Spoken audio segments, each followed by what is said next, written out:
Hey there, Parz from Drawing Expressions. Welcome to Volume 5 of this Apothecaria-based episodic story. This is the last volume, and so put all together, Volumes 1 through this one, number 5, it basically becomes the audiobook of Apothecaria and Mr. Sweetwater and everyone and everything. So I do hope you will enjoy this. I do hope you will listen from the beginning all the way through. And yeah, I don't know what else to tell you except please enjoy. Episode 19, Spring, Week 10, Cure episode, The Traveling Troubadour. It's been a tough few weeks. The whole mess with the mayor, it's been stressful. And I've been avoiding people, companionship, even friendships. I know there are people in High Rannoch who support me. I'm feeling lonely despite having pen pals in the here yet not here, and the friendly faces of everyone and everything living on the grounds. I think I'm ready to face down the rumor mongers and spend a bit of time amongst friends. Or, at the very least, be in town and show everyone that I'm not ashamed to show my face. I'll ride into town on Vapor Trail, all lit up and beautiful, and there is no and. I'll just go and be brave and face whatever needs facing. Despite coming to a decision about what I'm going to do, I found myself doing little things here and there which, were anyone to judge my actions, could view them as avoidance. Not that I'd agree with that conclusion. It's just that, when faced with something that could go badly, and quickly, socially, I find that there are things that I see that need doing before taking on anything new. Like the cauldron needing a good scrubbing. The hearth needs a good sweep. The chimney should get a good scrubbing to keep the creosote under control. Hello, hello, to the fair I go. I know the way just steps away, and maybe it won't start today, but I'll keep singing anyway. So, I'm covered, head to toe, in black ash and grime, and there's someone approaching the cottage singing exuberantly. I hope it's not someone suffering from a singing sickness needing immediate treatment. It'll take days just to get to a semblance of clean. And still, the singing got closer. Hello, hello, is anybody home? I'm free to roam, with no fixed home. Is anybody home? And then a knock. Now, as to how this bard didn't see me on the roof as I finished up the chimney, I was hiding. Yes, I, Mistress Sweetwater, Witch of High Rannoch and environs, was lying down on the roof trying hard to not be noticed. The lonely witch, absolutely covered in soot, avoiding a knock at the door, and there's a bard knocking at the door. I realized, with Mouse Eyes' voice coming from in front of me, that I'd closed my eyes, because apparently that helped me hide better. So I opened them, and sure enough, Mouse Eye was up on the roof with me, crouching down, hiding too. I know, I hissed. Are you going to answer it? Mouse Eyes' eyes glittered with mischief. No, okay, I will. And before I could stop him, he ran, sprang, and disappeared. I groaned inwardly. And then I heard, just one moment, please. Mr. Sweetwater is indisposed. Please come in and make yourself comfortable. There was no helping it. Now I had to come down and deal with someone. Great. She's making herself at home. You're welcome. Mouse Eye was lying down next to me again, grinning. I swear Mouse Eye should be happy I can't literally shoot daggers out of my eyes, because at this moment I was really trying hard to make them shoot something. Giving his impudent grin, I was indeed shooting something, but something less deadly and more ticklish. Fine. I'm gonna handle this the best way I can. I stood up, called for Vapor Trail, and waited for a second. Okay, it was a little longer than a second. It was exactly long enough for the visitor to stride out from the cottage and watch as I caught my broom, jump off the roof, and settle onto the ground. I think I felt a small cloud of ash rise up with my landing. We both started talking at the same time, then quickly stopped. Then the bard made a grand gesture and said, Pleased to meet you, Mistress Sweetwater. I'm the traveling troubadour, Bess by name, bard by trade, minstrel to all far and wide. I smiled. I couldn't help myself. There was something just so familiar, easy, fun, and it was infectious. I'd certainly caught something that turned my mood 180 degrees. I'm afraid Mistress Sweetwater isn't here just yet, but I dare say that in an hour and after a really good wash, she'll be here. For right now, just call me Ashley. Ashley. Her eyes glittered back. Ashley, can I get your mistress's fire going while you wash up? That would be delightful, thank you. And that was that. I took a towel and a lot of soap with me to the stream, and Bess got the fire going. It felt like forever to get all the grime off and feel clean, by which I mean almost all the grime, because it just wouldn't all wash off. Note to self. Self-sufficiency is nice, but I bet I could hire help and not feel like I'm a walking ash pit. Even the few coughs I've had are a smoky gray. But I finally got to where I didn't feel filthy anymore, then headed back to the cottage. I hadn't forgotten that I had a visitor, but I did sort of lose track of it because I couldn't help but be a little surprised when I walked into the cottage and Bess was there in front of the fire, looking at the spirit house. You look cleaner and a lot happier for it. Would you mind if I... And I gestured to the door. She nodded in acknowledgement, then closed the door behind her. I took a minute to get dried off and dressed, and then opened the door. I didn't see her right away, but coming from a short way off was quiet singing. I followed the sound and found Bess sitting under a tree. Either that was a very quick hour that passed, or you are a much cleaner Ashley. No, it's Mistress Sweetwater now, or just Sweet. It felt like I'd take an hour just to start to feel clean. Would you like some tea? I'd love some. We chatted all the way back to the cottage, which, to be honest, was very unusual for me. When people come to the cottage, they come with a purpose, i.e., to be cured of some affliction. And then they leave. And I like it like that. And so, to be happy and chatty with anyone is really unusual. It's a hazard of the profession, she said when I mentioned it to her. When you travel around meeting people, hearing news, learning stories, you have to be approachable, charismatic even. So don't worry, you aren't the first person to feel like you're in danger of talking my ear off. She laughed as she told me. We'd settled into the cottage, drinking tea, trading stories. She told me about some places she'd visited. But I haven't been to the Imperial City yet. One day. And some of her adventures. But enough about me. How'd you get me talking so much? I told her about being a witch, of some of my cures, places I'd been, and some of my adventures. By the time we'd traded stories, the day was well along. I'd been talking so much I didn't notice until the slanting sun shone through a window. Oh my goodness, I just realized I'm famished. You must be too. Can I invite you to stay for dinner? It's not much, but it is tasty. She gratefully accepted. As I cooked, she sang and told stories. Most of the time it was in common speak, but here and there were different languages. Some sound vaguely familiar, while others were just plain strange. After eating and cleaning up, I asked if she needed a place to sleep. It's awfully generous, but I've got a wagon and donkey parked by the entryway to your footpath here. Marvin, that's my donkey, we'll be fine. He's got plenty to eat, and my wagon's got a bed in it. That's one thing I got early on in my travels. It may sound romantic to sleep under the stars or even under a tent, but a bed is priceless. So I'm all set for tonight. But I do want to thank you for your hospitality today. Would it be okay if I made us some breakfast tomorrow before I head into the town? Thank you. Sounds lovely.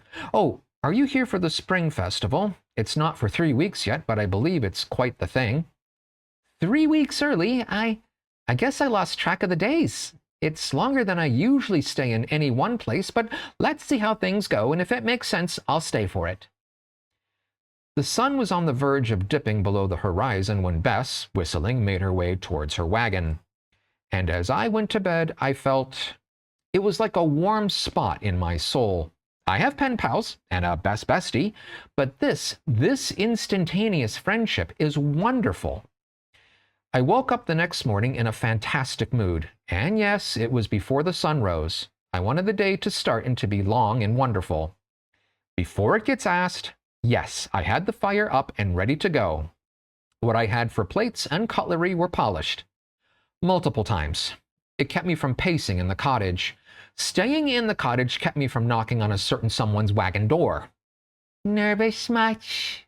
said a bleary-eyed mouse. No, why would I be? No reason. Silly of me to ask. It was a good question. Why was I so, not nervous exactly, but, nervous, I guess.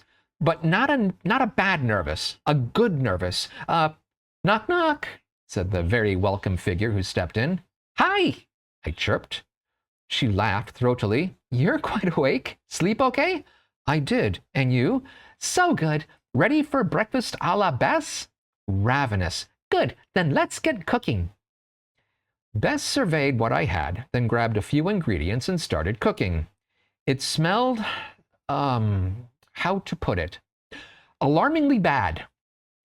Can I help? I asked as I peered over her shoulder. There was this look on her face, a comical mix of apology, embarrassment, and overwhelm.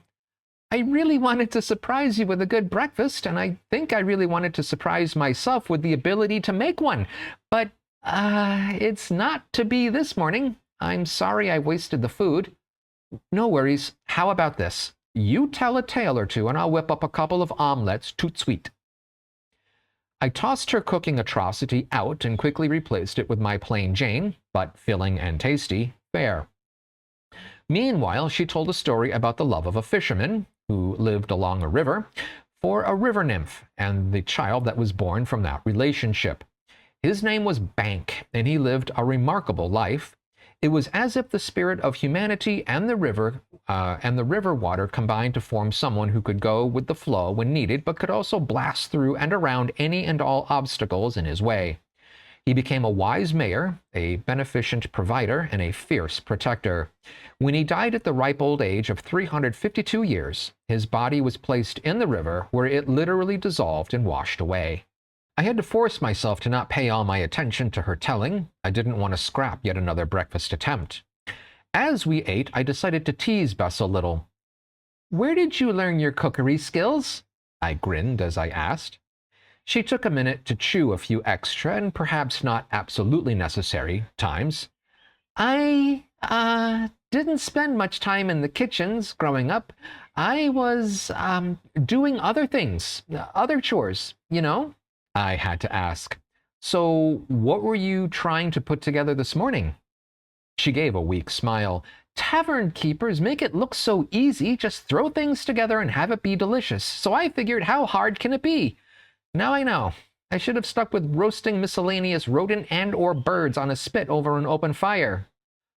Open fire? Check. But I'm a bit short on rodent. We both laughed and finished eating. We both started to say, shall we? Then stopped. I looked at her, crossed my arms, then said, well, shall we? And she did the same back. Well, shall we? And laughing, we both said yes at the same time. And then we both just stood there, which was funny on its own. What did we just say we should do? I asked. I thought it was some combination of cleaning up, then heading into High Rannoch. I need to ingratiate myself at a local tavern. There's only one, the Copper Fox. Right. The tavern, and start playing sets. That brings in customers, which then brings me silver and the occasional free drink, and everyone is happy. Okay, good, and I'll, I guess. Why, you shall provide cures as needed, listen enraptured to me, and overall have a good time. What say you? It sounded good. Great, even. It'd be nice to have a reason to stay in town for a while, socialize a bit, and hopefully that silly mayor business had or would blow over, and just relax. It'd be a rare treat. We cleaned up, then headed to her wagon. To say it's a modest wagon is, well, accurate. It's quite small and, in essence, a tiny cabin on wheels. Painted on each side of the cabin walls are painted pictures of Bess and a mandolin. Words certainly weren't needed. The pictures got the idea across. And besides, I don't think a lot of people know how to read. As we approached, her donkey looked up from grazing. Now, I might have been seeing things, but I swear the donkey gave Bess a quick questioning look, and she just as quickly shook her head ever so slightly no. I would have disregarded it completely if not for the flash of resigned annoyance on the donkey's face and the accompanying snort. Bess looked at me and saw incomprehension. Oh, don't mind Marvin. You know how donkeys are. Right. It seems my adage about things not being as they seem has now extended to encompass Bess and Marvin. So long as it's not harmful to me, we're all good. She got Marvin harnessed in, and we rode on the wagon together for the few minutes it took to arrive outside the Copper Fox Tavern. And not much after that, I'd introduced Fussy and Bess. Her wagon was positioned to showcase a bard was now in town, and she was already playing for the couple of patrons eating their meals.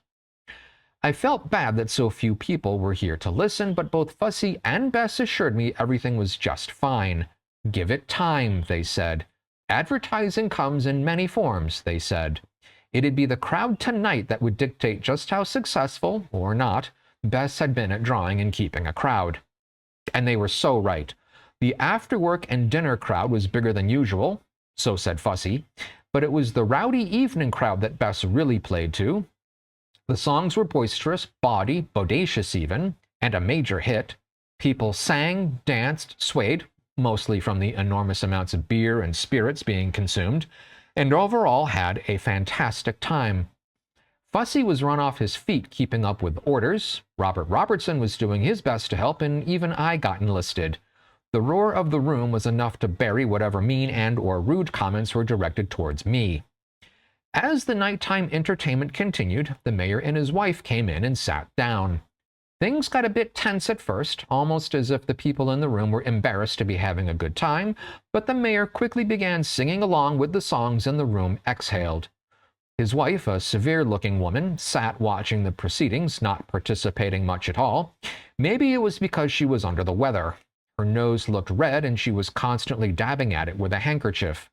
And not much after coming in, she left, leaving her husband to get more and more drunk. They didn't pay attention to me at all. Thank all the gods for that. At some point, Bess called it a night. The crowd dispersed. Fussy started cleaning the tavern before counting the take, and Robert and I did our best to help clean up. By the time we were all done, it was super late. I was exhausted, and we all started to head to our collective beds. I'd figured Bess had gone to her wagon to sleep since I didn't see her outside. So I started heading home, which is when Mouse Eye popped onto my shoulder. "Something's wrong. Go check on Bess." That woke me up. Alarm bells, accompanied with flashes of red-hot fire, flashed through my mind's eye. "Where is she?" "Down near the lunar tower." As I began to run, I asked, "Is anyone with her? Is she okay?" "No, and no."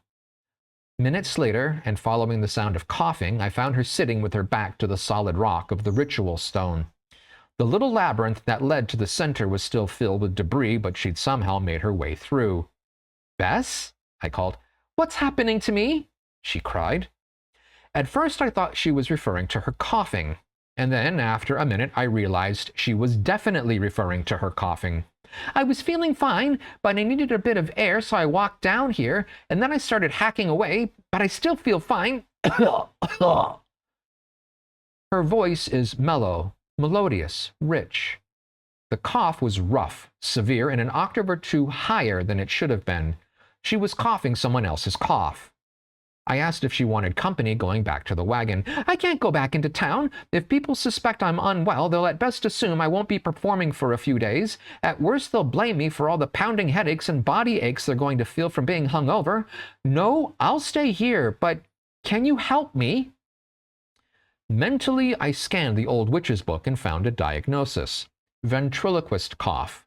I needed to act fast if for no other reason than Bess's voice could be affected for days, and also because the silly goose insisted on staying out here. Even when I offered her to stay at my cottage, she declined. Okay then, time for this witch to do her thing. I raced home and scanned the book for the cure details.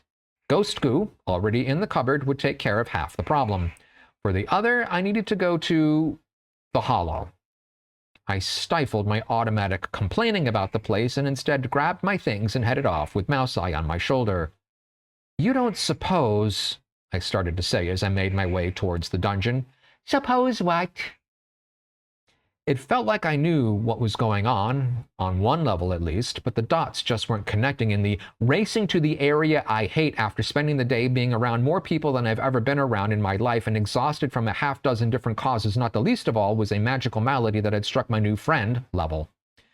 But luck was with me, in a couple of ways, in fact. One was that I didn't trip and kill myself, and the other was that I found a map at the hollow's entrance, which is to say that Mouse Eye spotted it and called my attention to it. As maps go, it was pretty terrible. I knew enough about the hollow to spot several errors and omissions, but what it did show was the location of Darkwater. It was something I'd never used before and was located in a part of the dungeon I hadn't explored yet. But, and this was a big but, it was exactly what I needed.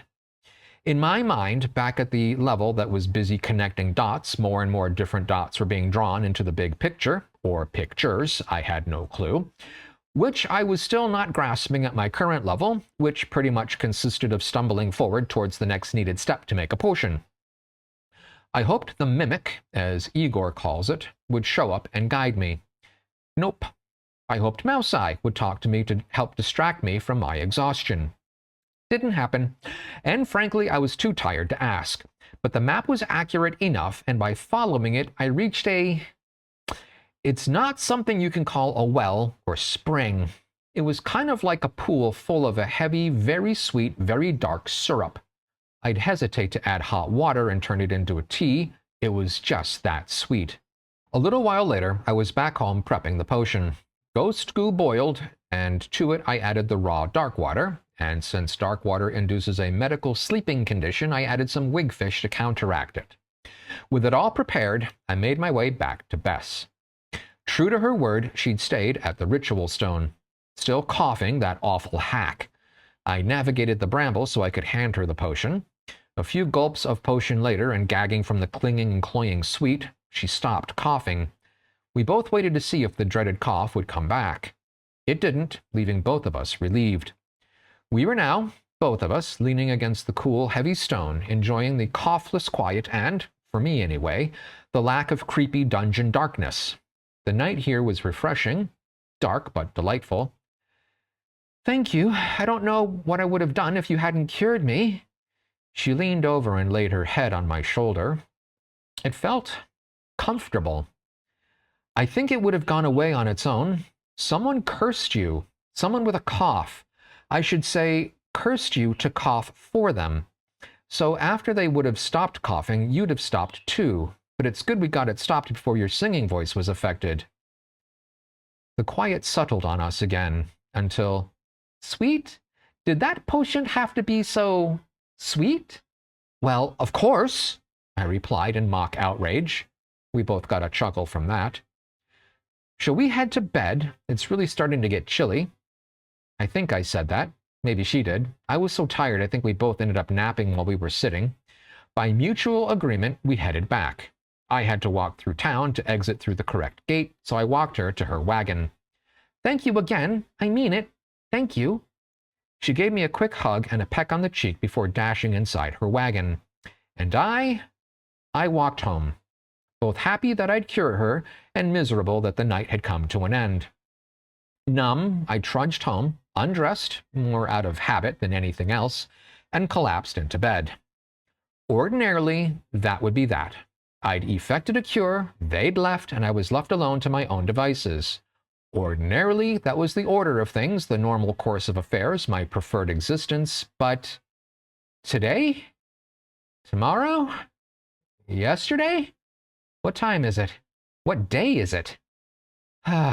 What use is it asking these tough questions when the blankets are very securely over my head, blocking out whatever is going on out there? I'm good right here, lying still, hearing the birds chirp. So, morning? I guess? Morning's for the birds. Let them enjoy it. I'll just lie here until the cows come home. And that's a safe saying given my absolute lack of anything resembling a bovine. Now that that's settled, I'll just lie here until there's a whistling on the wind. Non-bird and very non-bovine whistling. Knock, knock, anybody home? I heard her open the door and walk in. I heard her walk over to the edge of the bed. I felt her sit on the edge, and I felt her gently tap my head through the blankets and laugh. That was quite the night. I'm glad you've slept in. So how about this? You make breakfast, I'll serenade you while you do, and then you can take me somewhere that's beautiful, peaceful, and above all, free of people insisting that I carry the burden of their coughing. There was warmth in her voice, caring, concern, compassion, but I just lay there. Or I could cook up something extra special for us and... The way to a man's heart may be through his stomach, but the way to a woman's brain is through threatening to make a horrid mess of her kitchen. I popped my head out from under the blankets, and immediately regretted it. It was so bright. Or maybe more like lunch, I'm not picky. I looked around as if seeing everything for the first time, then looked up into Bess's face, her smiling face. Oh yeah, I told Fussy I'd take today off, but that I'll play in or around the tavern until the festival. I became aware that, 1, I couldn't get out of bed because she was sitting on the blankets, and 2, if I did get out of bed, I'd be quite exposed. Wanna give me a few minutes? Sure thing. In a repeat of yesterday, was it really only yesterday? She settled on a seat near the cottage, humming and singing, while I quickly got around and let her know I was dressed. I cooked, she sang, we both ate. Lovely. As we cleaned up, she asked where I was taking us. It seemed like an opportune time to check to see if Lady Copeland had written back, and of course the beach and loch are gorgeous, so I suggested we go there. As to how, I'd never tried 2 people on my broom, but thought it'd be fun to try. So we stepped outside, I held up my hand, and Vapor Trail came as called. That is so cool that you can do that, and I still can't believe you own a real-life flying broom. It took a few minutes to figure out what seating configuration was best, but finally with me in front and Bess behind me, arms around my waist, off we went. My head still wasn't fully there, so I kept the showboating to a minimum, but of course I had to do a little. I felt Bess's uncertainty in the movement of Vapor Trail and so kept the ride fluid and loose. There was no sense in doing something risky and crashing into a tree. The loch's waters gently lapped the shore, a breeze kept the leaves moving to and fro, and the sand was warm. A perfect day at the beach. I told her about the message in a bottle I'd gotten from my newest pen pal. I then recited the poem she'd written. Bess's eyes went wide as the words rolled off my lips. Wow, was all Bess said. We stayed all day. We swam, sunbathed, talked, joked, traded stories. I think she began composing one to start memorializing her trip to High Rannoch. It was lovely. The sun began to set. Shadows lengthened. The breeze off the water picked up. Even the temperature began to drop. 2 more things happened. The first wasn't so much something that happened, but more what was noticed. Vapor Trail, which has a perpetual glow, thanks to the popolock that merged with her, became more and more bright, comparatively, and brilliant. It took my breath away. For Bess, she was left nearly speechless. I wondered if your broom glowed, but I chalked it up to tricks of the light. But wow, was I ever wrong? How... It was as she was trying to put her feelings into words that the second thing happened. From the mist that began to rise from the loch's waters, a ship emerged. A misty, ghostly, ethereal, 3-masted ship. And on the deck of the ship were crew members, looking at us, while we looked at them. And then Bess and I looked at each other. Are you doing that? Which makes sense for her to ask, because I was wondering if somehow she was. No, and I take it you aren't. Not I, said the cat. That stopped me, which is funny because her response caught my attention more in that moment than the ship and crew that had just materialized. What's that about a cat? Little red hen, an old tale. I'll tell it you sometime. Ah. As I digested that, the ship's captain came to the rail. Ahoy! What might these waters be called? Meltwater Loch, I yelled back. A pause, then, might you know the way to the township known as Racine? It's famous for its moss piglet exhibition. Bess and I looked at each other and shared shrugs. Sorry, haven't heard of it, let alone know how to get there. Another pause.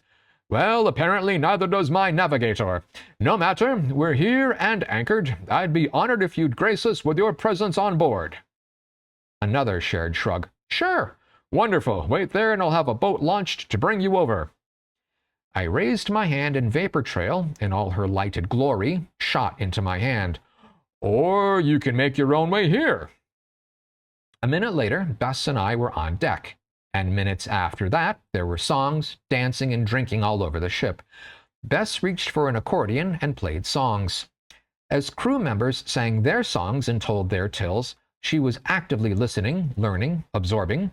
She collected songs and tales the way I collect reagents, every chance we get.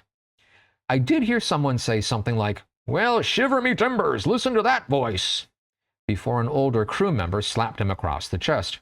"Mind yourself or go below."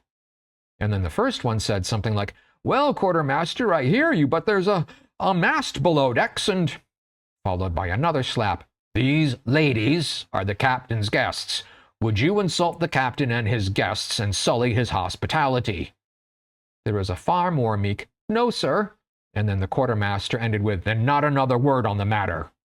It all struck me as odd, but then again, so much of what tends to happen to and around me is odd, I didn't give it another thought. Instead, I danced. It was fun and joyous, and thankfully didn't require much skill. Enthusiasm was all. While I could close this out with the nuts and bolts of the remainder of the night until finally we found ourselves to our respective beds, instead I'll leave it full of sea shanties, jigs, and the pure expression of being alive. That and the repeated insistence of the navigator that it hadn't been a mistake to not make a course correction to port off the coast of Albuquerque. Episode 20. Spring, Week 10, Rest episode. Begins with a whirlwind, ends with a nut. A whirlwind. It's been an absolute whirlwind, and a certain someone who can safely be called my favorite bard in the world sits at its center. Wherever she is, song seemingly bursts forth. We can be walking in the woods with no one around for kilometers, and then, seemingly out of the air, there's music. Aside from the various fairy folk who can appear, the birds themselves change from simple calls to songs, melodies, harmonies, even percussion. Although, to be fair, the percussion is more often squirrels banging nuts together, deer scraping antlers against trees, or frogs croaking, or this girl is like music magic incarnate. And while I continue to gawp and gape, she just joins in like it's the most normal thing in the world. I guess it makes sense that, for her it is, but it still blows me away. She just watches my jaw drop and laughs. Such joyousness, pure effervescence, and it's so infectious. Admittedly, I like my quiet, my calm, my solitude, but I can't help be caught up in her energy, her fun, her joy. She's been playing at the Copper Fox regularly, consistently drawing crowds. And those crowds are growing, which makes sense. The spring festival is approaching. Vendors and exhibitors are slowly but surely arriving, setting up tents, wagons, and even little mobile homesteads outside Hyde Rannox's decaying gates. A lot of what is being vended is food, all sorts of things being served, some roasted over flavorful wood, others marinated in different types of sauces and rubs. Most of them are mouth-wateringly delicious. Of course, there's always that one stall that sells something that, enjoyed by some, is heart-stoppingly, disgustingly, ugh, which, for whatever reason, is mobbed by teenage boys daring each other to eat more of whatever it is that they're serving. Anyway, I've been spending time at the cottage keeping it up, but also spending a lot of time in town. Aside from being a rapt listener as Bess plays, I also help a lot at the tavern. And during that time, I've been able to catch up with Bob, Francie, Robert, and Madame Hightower, along with starting to mend bridges with Madame Wintergleam, my herbology teacher, for all of an hour or two a couple of months ago, and initiate relationships with others like Mrs. Ruffage, the old witch's cousin. And maybe all this conversation and healing of relationships would have happened naturally, but I can't help but think that Bess somehow was helping things along. The only people I consciously avoid was the mayor and his wife. Aside from the mayor doing nothing to help stem the rumors that his actions had started, his wife, the more I saw and heard, was even more toxic than him. For instance, on reflection, it seems suspicious that she disappeared right after I cured Bess and didn't start appearing in public again until after her cold, or whatever caused her to dab at her nose repeatedly, was gone. Just one day, days after staying in her house out of public view, she stepped into the tavern, frowned when she spotted Bess and made some sort of disapproving noise when she started playing her mandolin. But there was no dabbing at her nose or any other sign of sickness. But her voice sounded like it had been abused, like she'd coughed a lot. It seemed likely Bess had been cursed by this hateful woman. Note to self, talk to the spirit of the cottage about my suspicions, and discuss setting up protections. I don't want to be attacked by anyone, but in particular not by someone who's malicious, perhaps even malevolent. But enough about that situation. Let's talk more about Bess.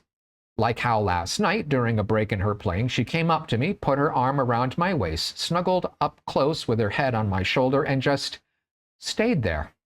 It was close, comfortable, even a little bit exciting. I think my body language just melted into that casual contact. My insides were grinning like an idiot. And then later, after everything was done for the night, she stopped me before I headed home and said we should do something tomorrow. Which was, I think, really today, because it was so late. Anyway, my heart leaped for joy. It's amazing that I slept at all. Soon enough, either tomorrow came, or today continued, or the sun rose. That I am sure of, and Bess arrived riding on Marvin. I was so happy to see her, and considering how that poor donkey must have been put on a tether or in a stall, I was happy he'd be able to wander and roam and stretch his legs. "I hope you don't mind that she started. "No, I'm glad he's here. He won't be any trouble at all. Very welcome, and I'm sure he won't be a bother. So, thank you," Bess exclaimed. Through all this, Marvin just stood there, watching, almost like he was waiting. For what, I didn't know. And then I felt a weight on my head. "Good morning. I hear you have a lovely day not yet planned." Mouseye, the mysterious, the mischievous, the mercurial, the now standing on my head and bowing low to Bess. I wondered who first greeted me when I first arrived. Then she stopped and looked at me in confusion. "Is it okay for me to address your familiar directly?" Before I could answer, Mouseye said, "Of course, and please address all concerns and complaints to me directly out of anyone's earshot. Compliments should be given to my mistress. The more detailed, the better." Bess laughed, and then stopped when Mouseye said, "May I address Marvin directly, or should I talk to him through you?" Like I said, Bess stopped laughing. But Marvin started. A donkey's laugh is quite the sound. It's like a hee-haw on repeat, but with hooves stomping on the ground besides. "I told you they knew."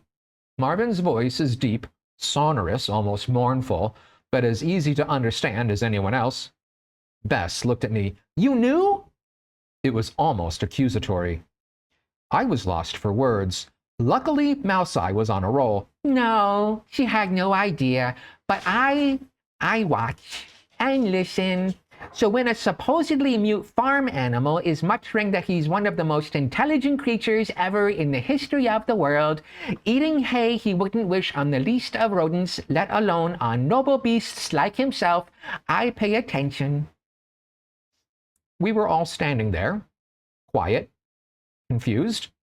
No offense meant," said Marvin. "None taken. Now, if everyone will allow me, I'll show Marvin where I think some of the tastier grasses and other greens are growing on the land, and some places that could use some extra fertilizer." I felt Mouseye leap off my head, then saw him reappear on Marvin. "Head that way, Runcio." "I'm not dappled nor owned by a squire, Mortimer." "That's funny. You know, there are people in town who think my name is that because—" "Yeah, I know. You aren't the only one who watches and listens." As they rode off, they both nodded to us, and Mouseye reached for his non-existent forelock, and their voices faded as they continued to banter, and, I believe, tried to one-up the other. Bess and I looked at each other. "Did you understand any of that?" I asked. "Only the Mortimer bit, I think," she replied. "Well, it's not much of a story, but I can tell it over breakfast." We agreed that I should cook, and while Bess would normally entertain me, she sat back and heard the tale of how Mouseye came to be known as Mortimer in town. "So, I'm confused. What was the motivation for making up such an elaborate name when Francie asked?" "To be honest, I don't remember why I did it. It made sense at the time. I think.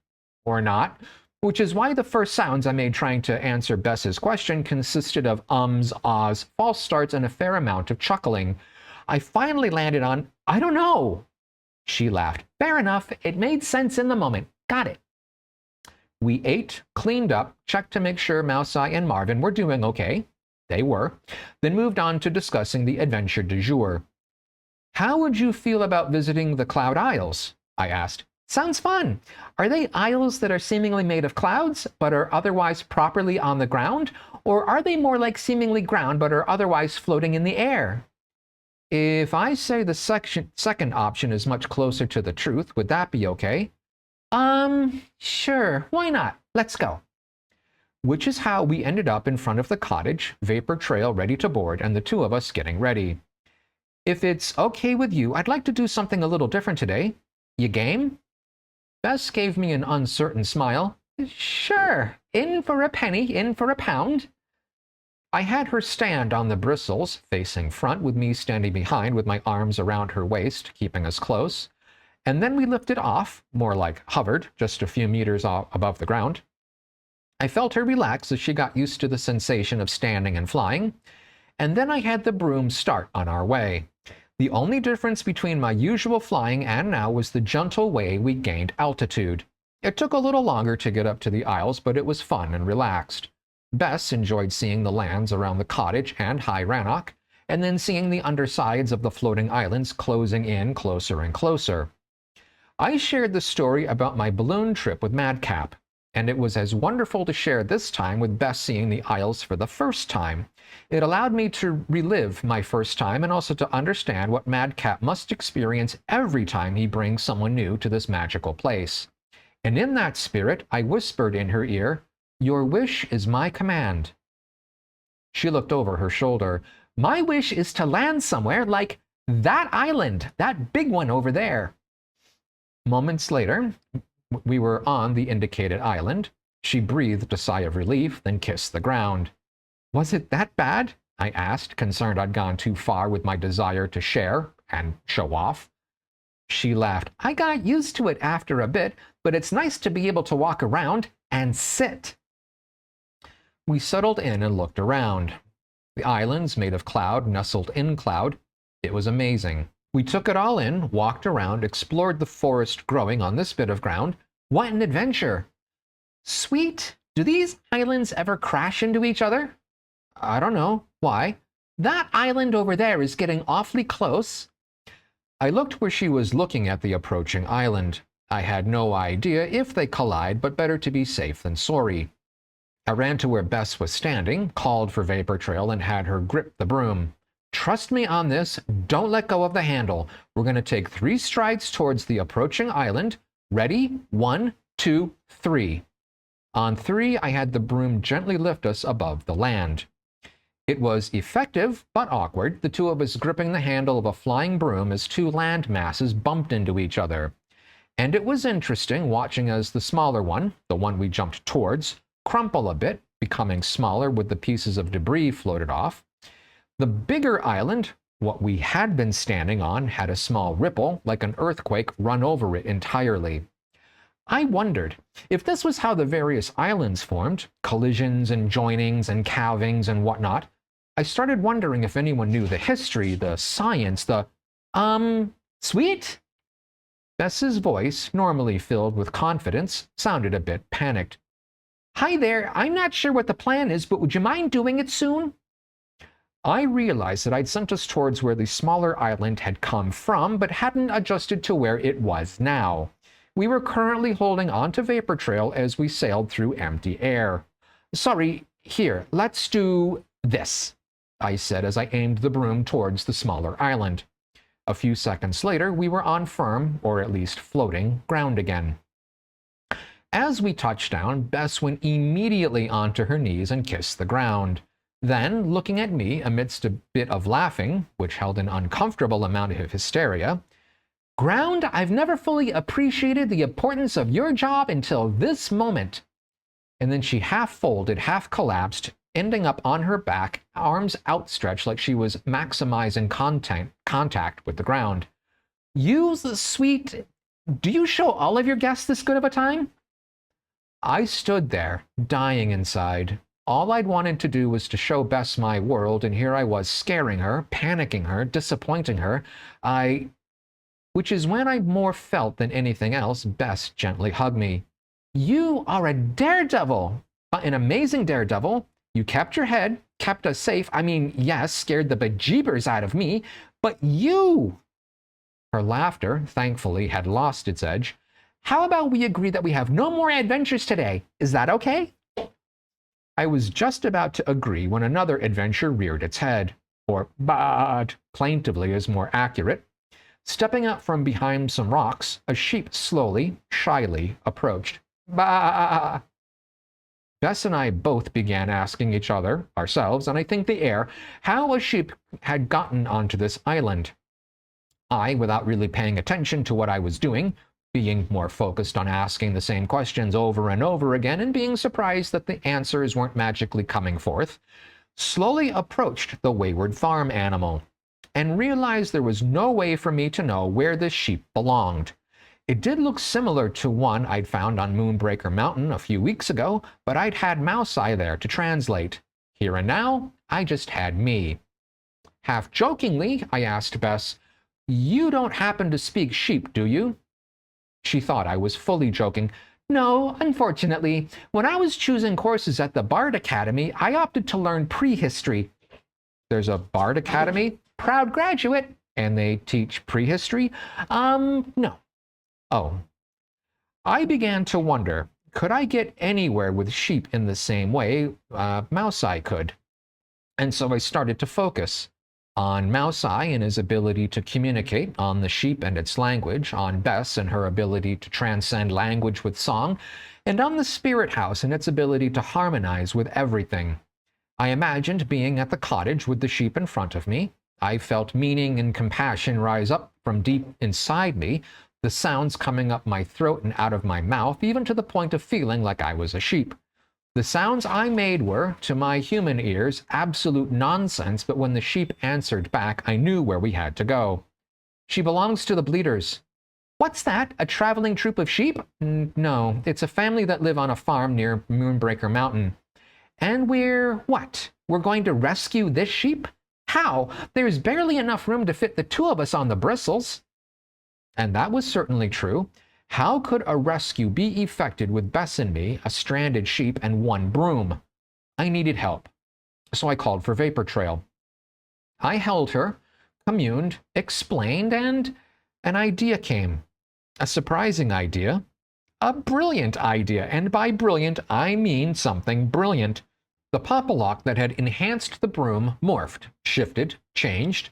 A platform appeared along the shaft of the broom, one large enough to fit one lost sheep. Bess just stood there in shock and disbelief.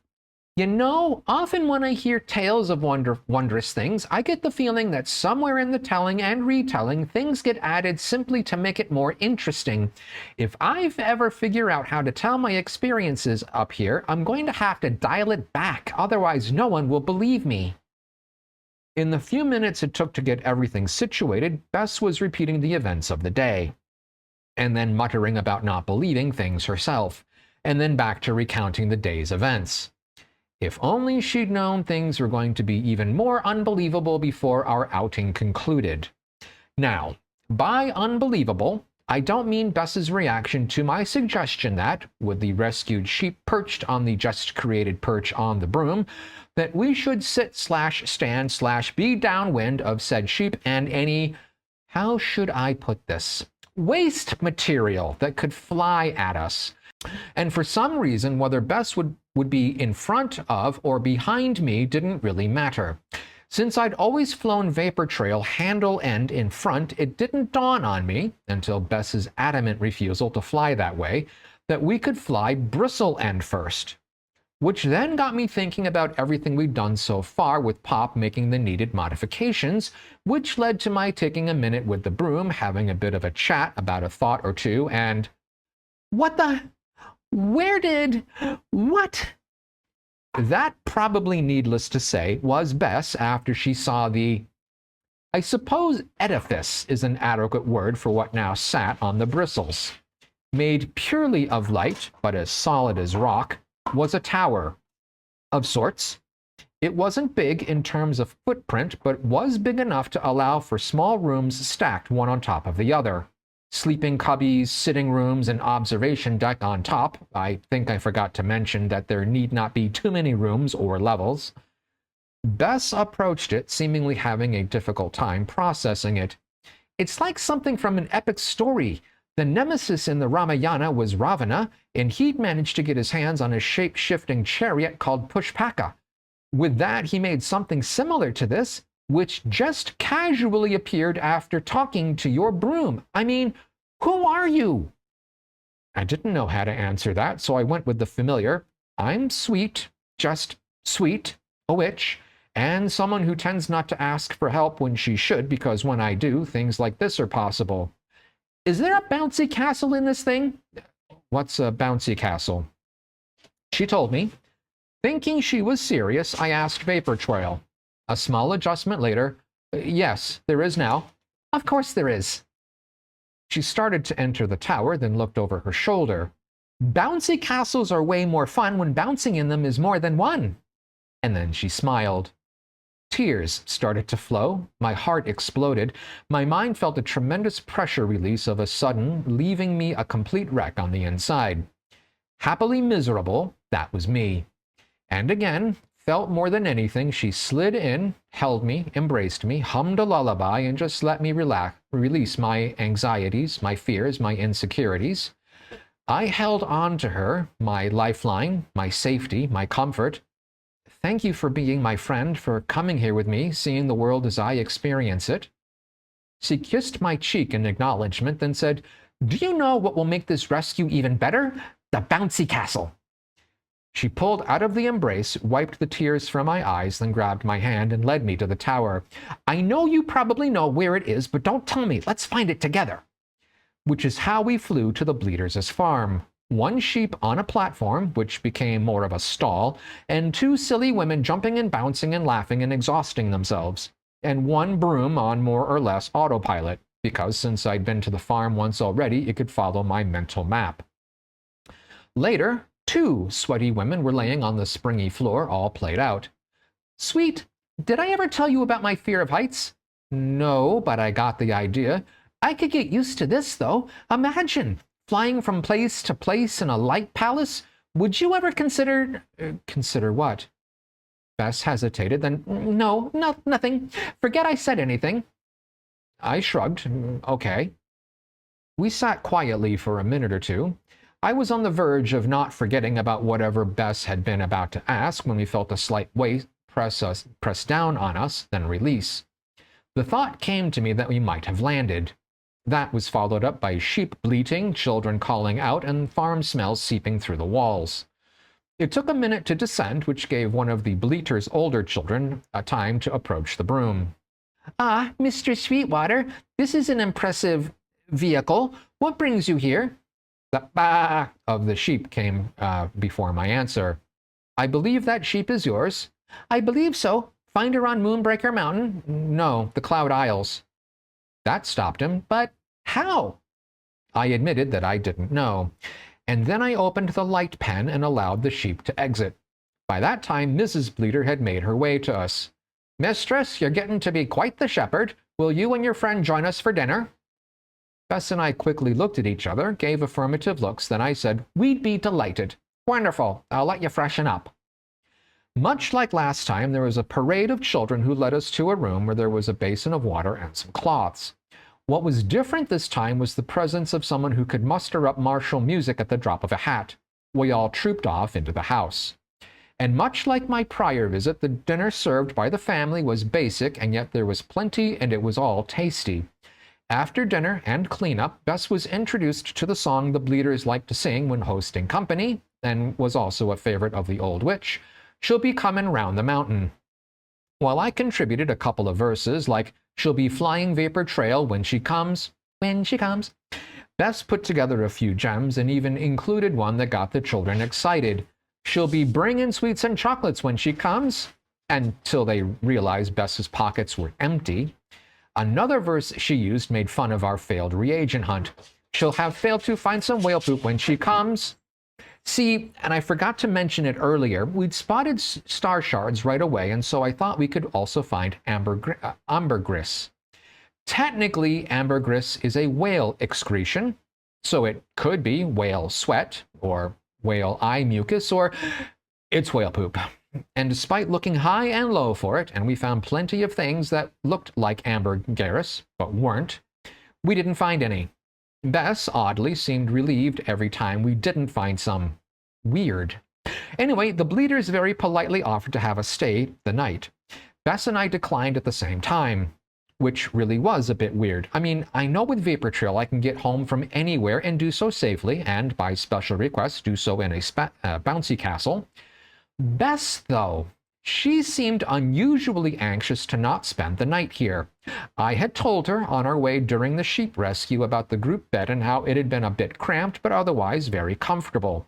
However, in the end, we both were in agreement about not staying. A couple of the younger daughters begged us to stay, with another one saying she was glad I wouldn't be snoring in her ear. We bid farewell, climbed into the much less elaborate room, and headed off. We sat in a small enclosed space on the bristles. It allowed us to feel like we were flying through the dark of night, but without the cold wind cutting through us. It had been a long day. We were both worn out. Vapor Trail was taking us towards High Rannoch as smoothly as can be imagined, and then I saw the sky move. It was like the field of stars in the sky were jewels sewn onto a blanket and then it had just been smoothed out. I was suddenly awake and heading up to take a look. Bess was reclined into a cozy corner of our space. She looked up at me. "What's up, Buttercup?" I told her I'd spotted something odd and that I wanted to check it out before we got back home. It was probably nothing, but I thought it important to make sure. "Thank you, by the way, for not putting the bouncy castle in again. I'm exhausted, but it's a shame the kids didn't have a chance to play in it." While most of me was watching the sky for more unusual movement, a part of me heard and wondered. That was an excellent point. Something children could enjoy. I could set it up for the festival. Aside from entertaining the kids, it might help my reputation with the parents. I definitely need to consider it. As we approached the summit of the mountain, I spotted the lighthouse that had emitted the aura I'd seen previously. Tonight, however, it was dark, but the sky did move again. Something was going on. I landed Vapor Trail on the peak, then stepped onto the hard rock. Aside from the stars above us, it was all dark. Dark below, dark around, dark most everywhere, stars above. And as I watched, a grouping of stars started to move, undulate, twist, and start to form a shape. "Bess, you seeing this?" She stepped next to me, grabbed my hand, pointed with her other hand, and asked, "That swirling bit of stars that's impossibly huge?" "Yeah, that. What is it? Aside from a swirling bit of stars that's impossibly huge? I don't know." As we were speaking, the stars began to coalesce, and from the general area of the stars taking shape, a voice emerged. "Would you care to be enlightened?" Gulping a little, I addressed the starlight. "Yes, please." A shape began to form, large, serpentine, winged. A dragon. Bess released my hand and performed a deep curtsy. "How may we address you, O Grand One?" The laughter that shot forth was intense but not aggressive and changed as the star shape changed from dragon to human female. "Of course a bard would know the lore about dragons and massive egos," she said. The voice was now rich, sultry, one that any orator would envy. And a witch will wish to know what parts of me could be used to treat human afflictions. The answer to that is none. Or perhaps that's not entirely true. I see you've picked up a piece of my shedding. It took me a second to realize what was being referred to. "Do you mean the star shard?" "I do indeed. As to what you may call me, I've been given a multitude of names by any number of peoples all over the earth. I choose to have you use Nut." Nut? That sounded pretty ordinary. You'd think a grand creature like a dragon would have a more grand name. As I thought that, I lapsed silent. Bess, however, was in her element. "What peoples use that name for you?" "People who live many thousands of kilometers away, in a desert, who cluster around a life-giving river. They call themselves Egyptians. Then she changed topics. To what do I owe the honor of this visit? I spoke up. I saw the sky, wrinkle. I wasn't sure why, so I decided to take a look. Starry eyebrows raised. Indeed, without knowing what could possibly cause it, and certainly without any ability to fix the sky, you came up here anyway. Yes. Nut. The entire universe reverberated with her laughter. You are as audacious in person as what I've observed from up high. I wasn't sure if that had been a good laugh or a bad one. My deepest apologies if our coming here disturbed you in any way. She looked at us. I watch the comings and goings of all things from up here. The Egyptians revere me as a god, to the point of believing I swallow the sun at dusk and give birth to it at dawn. I've watched mountains rise and fall, rivers etch the landscape, forests grow and die off. But what I don't ever experience, and here she paused, is conversation. I see, but am too far away to hear. I observe, but can only guess the meanings behind actions. You are a welcome distraction. Which is how Nut, Bess, and I conversed for most of the night. And by converse, I mean that Nut was full of questions about the whys and wherefores of life in and around High Rannoch. What was a little strange was the lack of questions about Bess and I individually, as if she knew that some questions she might ask could breach our respective privacy. So I guess, while odd, once I realized what she was doing, I was grateful. Which, as I'm writing this now, I'm not entirely sure why I would be grateful, since I don't have any secrets that I'm aware of. But maybe Bess does. Whatever. Anyway, we talked for what seemed like forever. But as the light of dawn began to glow in the east, Nut said, It appears I'm getting ready to give birth to the sun. Before it rises into the sky and obscures everything, let me bestow gifts. Nut reached out and brought into view something. It had a body and strings and other things, all made of individual points of light. Play it only in darkness, but however you wish. Thank you. May I try it? Nut nodded. And Bess?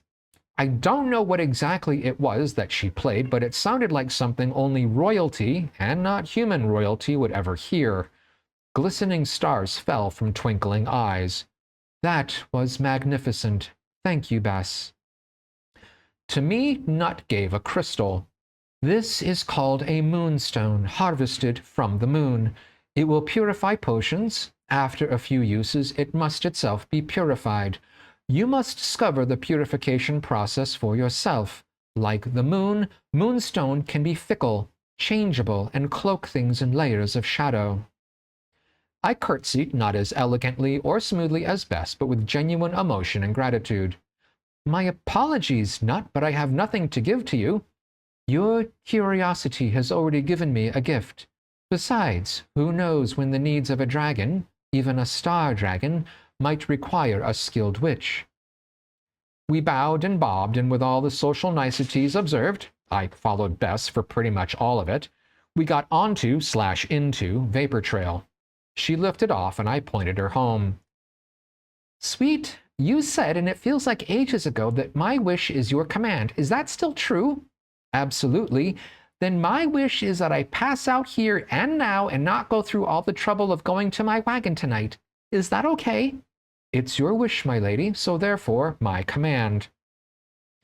I felt a change in Vapor Trail, the floor becoming softer like a down-filled mattress, and layers of warm blankets materialized. A pillow sprang up from under her head. And join me? I looked at her. She'd been through a lot today, said her eyes, and a sleeping companion would be a welcome way to bring a bit of normalcy back to her life. A second pillow emerged next to Bess's, and I slid under the covers next to her. She threw an arm over me, whispered a thanks into my ear, and quickly gave herself up to a much-needed sleep.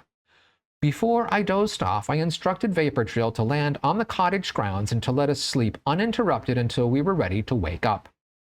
I just wish Vapor Trail wasn't so easily convinced to allow a nosy mouse and a grumpy donkey to disturb us. Episodes 21, 22, and 23 all put together. This is all week 11. These are titled Gifts, Foggy Paddle, and Liberation. There's a period of time that occurs between deep sleep and full awakeness that's a transition between the two. It's like your mind, or maybe it's just me, starts the process of placing itself into reality. At first, the things like the most basic sensations start to come in, the quality of the light forcing its way through closed eyelids, the texture of sheets and bedclothes, temperatures, those kinds of things. And by degrees, it works its way to thinking about the events of the day prior and what's on the agenda for the current day. That's what normally happens. Today, the process got short-circuited. One reason was that someone was lying next to me, and where I was lying wasn't my cottage bed. As I was beginning to remember why all this was different, I felt a weight start at my feet and tread its way onto my stomach. Is this a bad time to let you know that it's mid-morning? Mouse Eye. Oh, what would I do with Mouse Eye? For one, sleep some more. Did you tell her about the box and note? That mournful voice could only be Marvin. Hadn't got there yet. These things need to be done delicately so as not to overwhelm sleeping humans. Bess groaned. I opened my eyes and groaned. I think we've achieved sufficient wakefulness. There's a delivery on the mantelpiece. Did you tell them about the cookies? That topic of negotiation hasn't been broached yet. There is a fair number of cookies included with the package. I believe an equitable distribution should include a finder's fee. And a mentioning fee. Agreed. Also a mentioning fee. I glanced over at Bess, who was looking at me. Do you normally get woken by Mouse Eye? Not usually, but he does have a cookie addiction, so that may be playing in today's greetings. How about you and Marvin? This is a first. Clearly, Mouse Eye is a bad influence. Her groggy smile was adorable. And Marvin isn't a bad influence? I smiled back. What? Marvin? He's a bundle of good-natured sunshine, and not mouse-level mischievous. I can hear you, you know. Can Marvin sound even more aggrieved? Yes, he can. I guess I should give you some space to get around. After all, unwatched cookies can disappear. So can watched ones, I yelled as Mouse Eye disappeared. I'd half risen from bed as I called out, but dropped back down onto the pillows.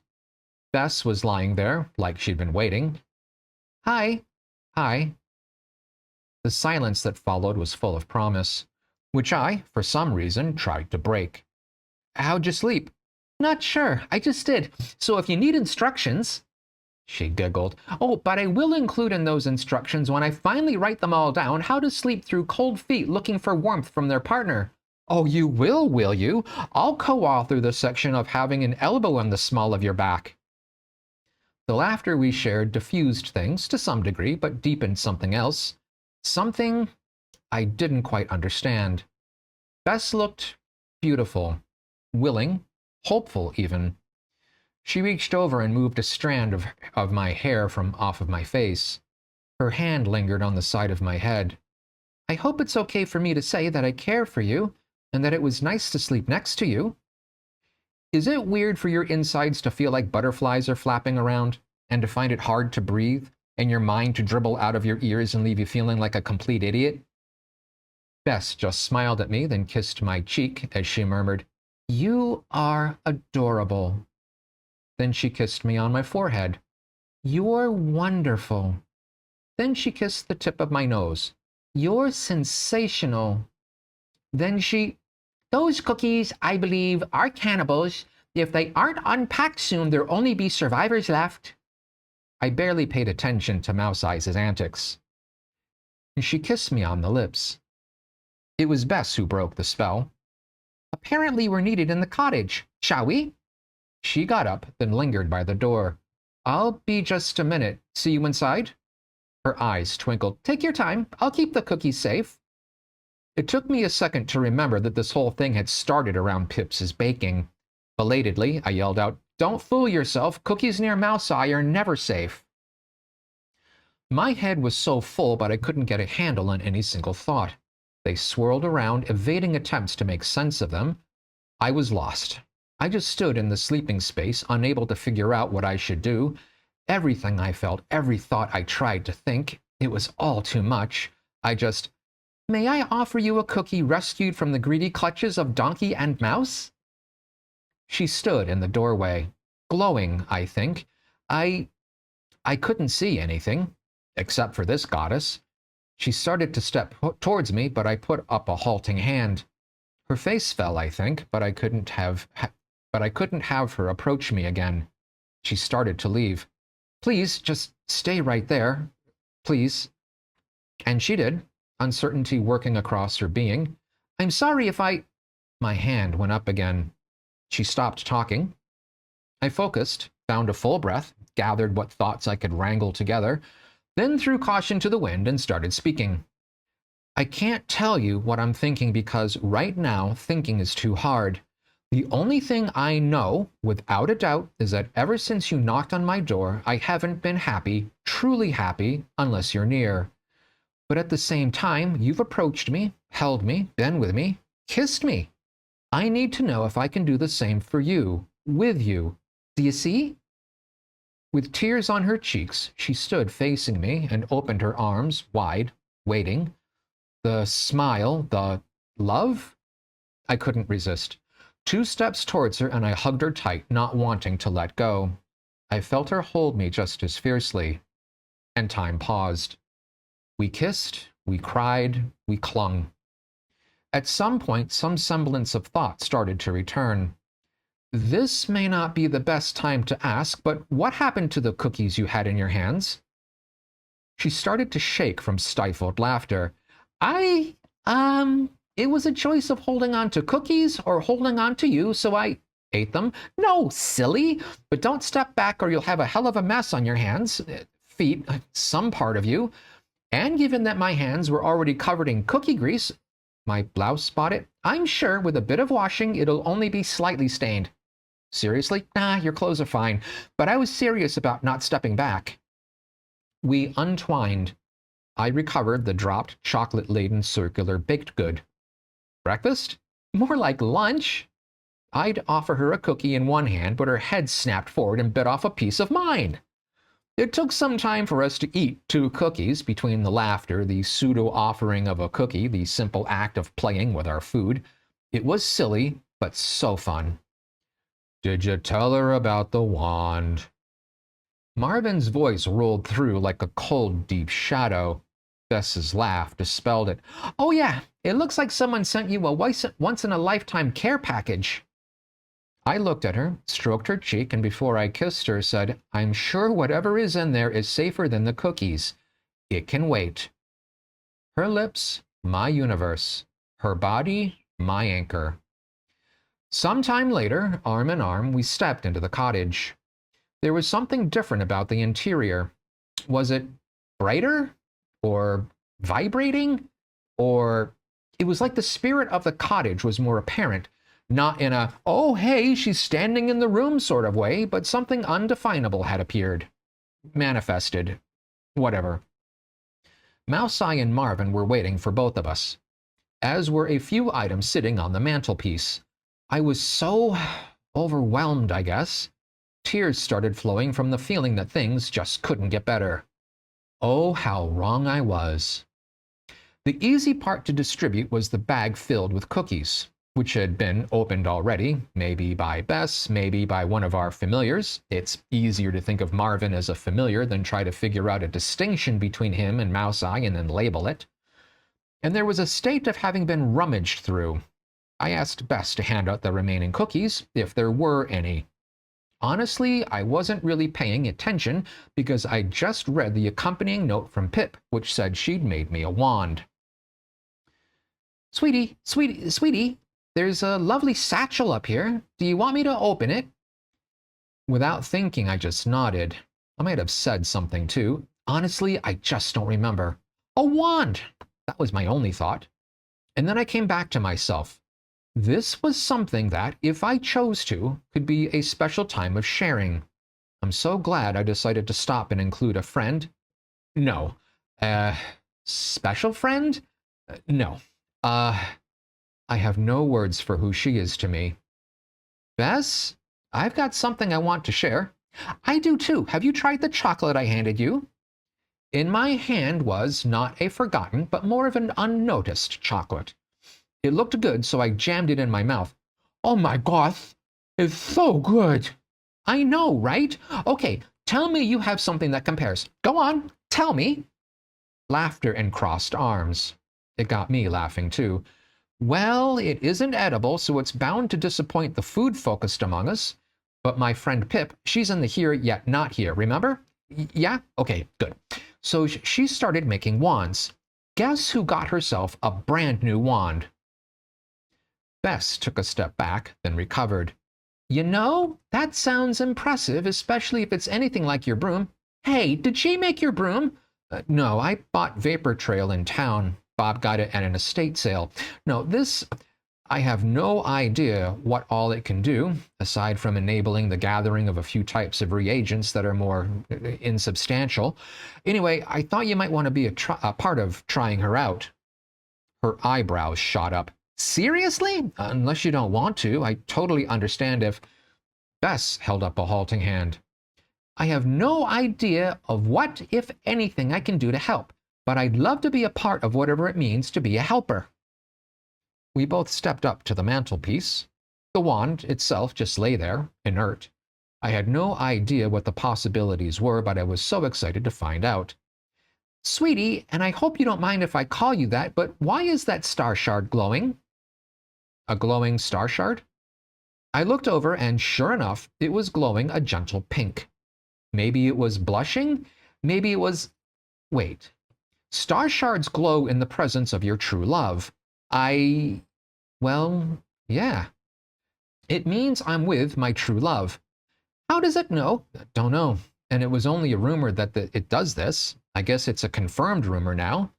It feels like destiny, you know? There's all sorts of stories about love at first sight. I never really gave them credence. Until now. So, okay, the star shard knows how we're feeling, but what I'm really curious about is what you are going to be able to do with that wand. You're more interested in the possibilities of the wand and less on you and I being true loves? I've known pretty much from when I watched you covered in soot floating down from the roof that you were someone special. And since then, every second of every day has deepened my feelings for you. That star shard isn't telling me anything I didn't already know or at least strongly suspect. But that wand and how you are transfixed by it, yes, I am more interested in seeing what you can do over confirmation of what I feel. Fair enough. And I have to admit, I feel the same way on all counts. So, to the wand. According to Pips's note, her name is Sarah. Okay, time to spend some quality time with Sarah. Oh yeah, she's, at the core, a combination of the reagents songberries, coffee cap, moon lotus, and star shard. So what might that mean? Songberries are sweet and wonderful for mood. They also tend to attract drunk fairy folk. Coffee caps are also sweet, packed with energy, and are a remedy for the senses. Moon lotuses open at night. It protects its fragile self from sunbeams. It's fabulous for conditions involving burns, the sensation hot, skin issues, and rashes. And of course, the star shard, which glows when around your true love, can grant wishes and works a treat on magic and curse issues. Pip said Sarah turned lavender when she was made. She's definitely glowing that color now. Bess and I, with Sarah in hand, settled under a tree. Kiss me for good luck, I said. A few minutes later, I was able to focus again. As Bess watched, I held the wand and focused.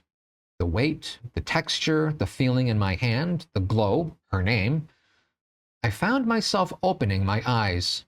I didn't recall closing them. Maybe something happened while I blinked. But my eyes opening was slower than normal. More dramatic, I think you could say. I was in a witch's cottage. Not mine, but with enough similarity to mine that it was clearly occupied by a witch. Standing in the middle of the floor was a glowing figure, a lavender glowing figure. This must be the spirit of Sarah. Hello, my name is Mistress Sweetwater. Is your name Sarah? The figure smiled. The memories held within the wood are called Sarah. I am the power and spirit of the wand. Collective, I suppose it could be termed. I am the sum of the parts, including that of Sarah. Sarah is immutable. I, however, can change. Call me what you will, for names also change. Then, should I call you by another name? Think of me, and you've called. If, however, you'd like a name to use, Sarah is as good as any. Then Sarah it is. The figure nodded in acknowledgement. So, I know you can help collect certain magical reagents. Another nod.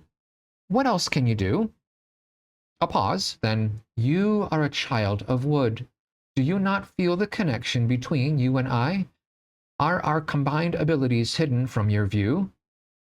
I wasn't sure what Sarah was getting at, so I said so.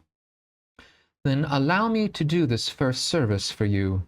First, close your eyes. Then feel your feet. Notice how they feel on the floor of the cottage. Wiggle your toes.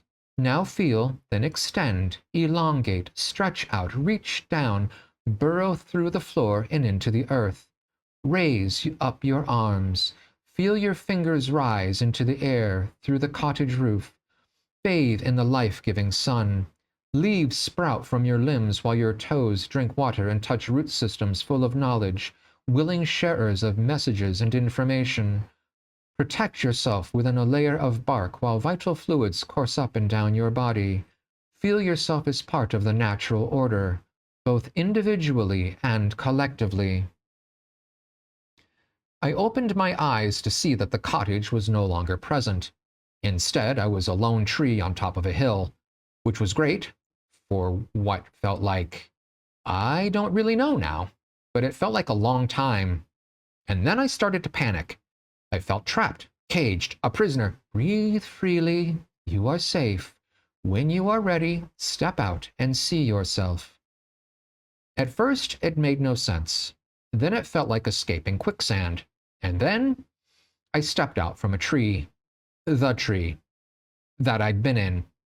Looking around, I spotted the glowing lavender figure standing off to one side. What did you do to me? I demanded as I strode towards her. Tell me, what can we do together? I still wasn't sure, or at least I couldn't put it into words, but I could feel all sorts of things that were possible. Never forget that you are more than what your reflection tells you. You can focus here and access more than what you've dreamed possible. I found myself opening my eyes. Once again, I had no memory of deliberately closing them, and again there must have been a transformation during a blink. I was sitting outside next to Bess under a shade tree, holding the wand, and absolutely needing a hug. You okay? Bess's voice, full of concern, was so soothing. All I could do was nod. Want to talk about it? I nodded again, but still held her. I do, but I don't have the words yet. I promise to share when I can. She stroked my hair, rocked me, comforted me. I felt safe. We stayed like that for a while until she kissed me on the head. I think there's someone coming down the path. I loosened my grip on her, got another couple of kisses, then Bess and I headed back to the cottage to greet whoever it was that was coming and deal with the problem they were invariably carrying.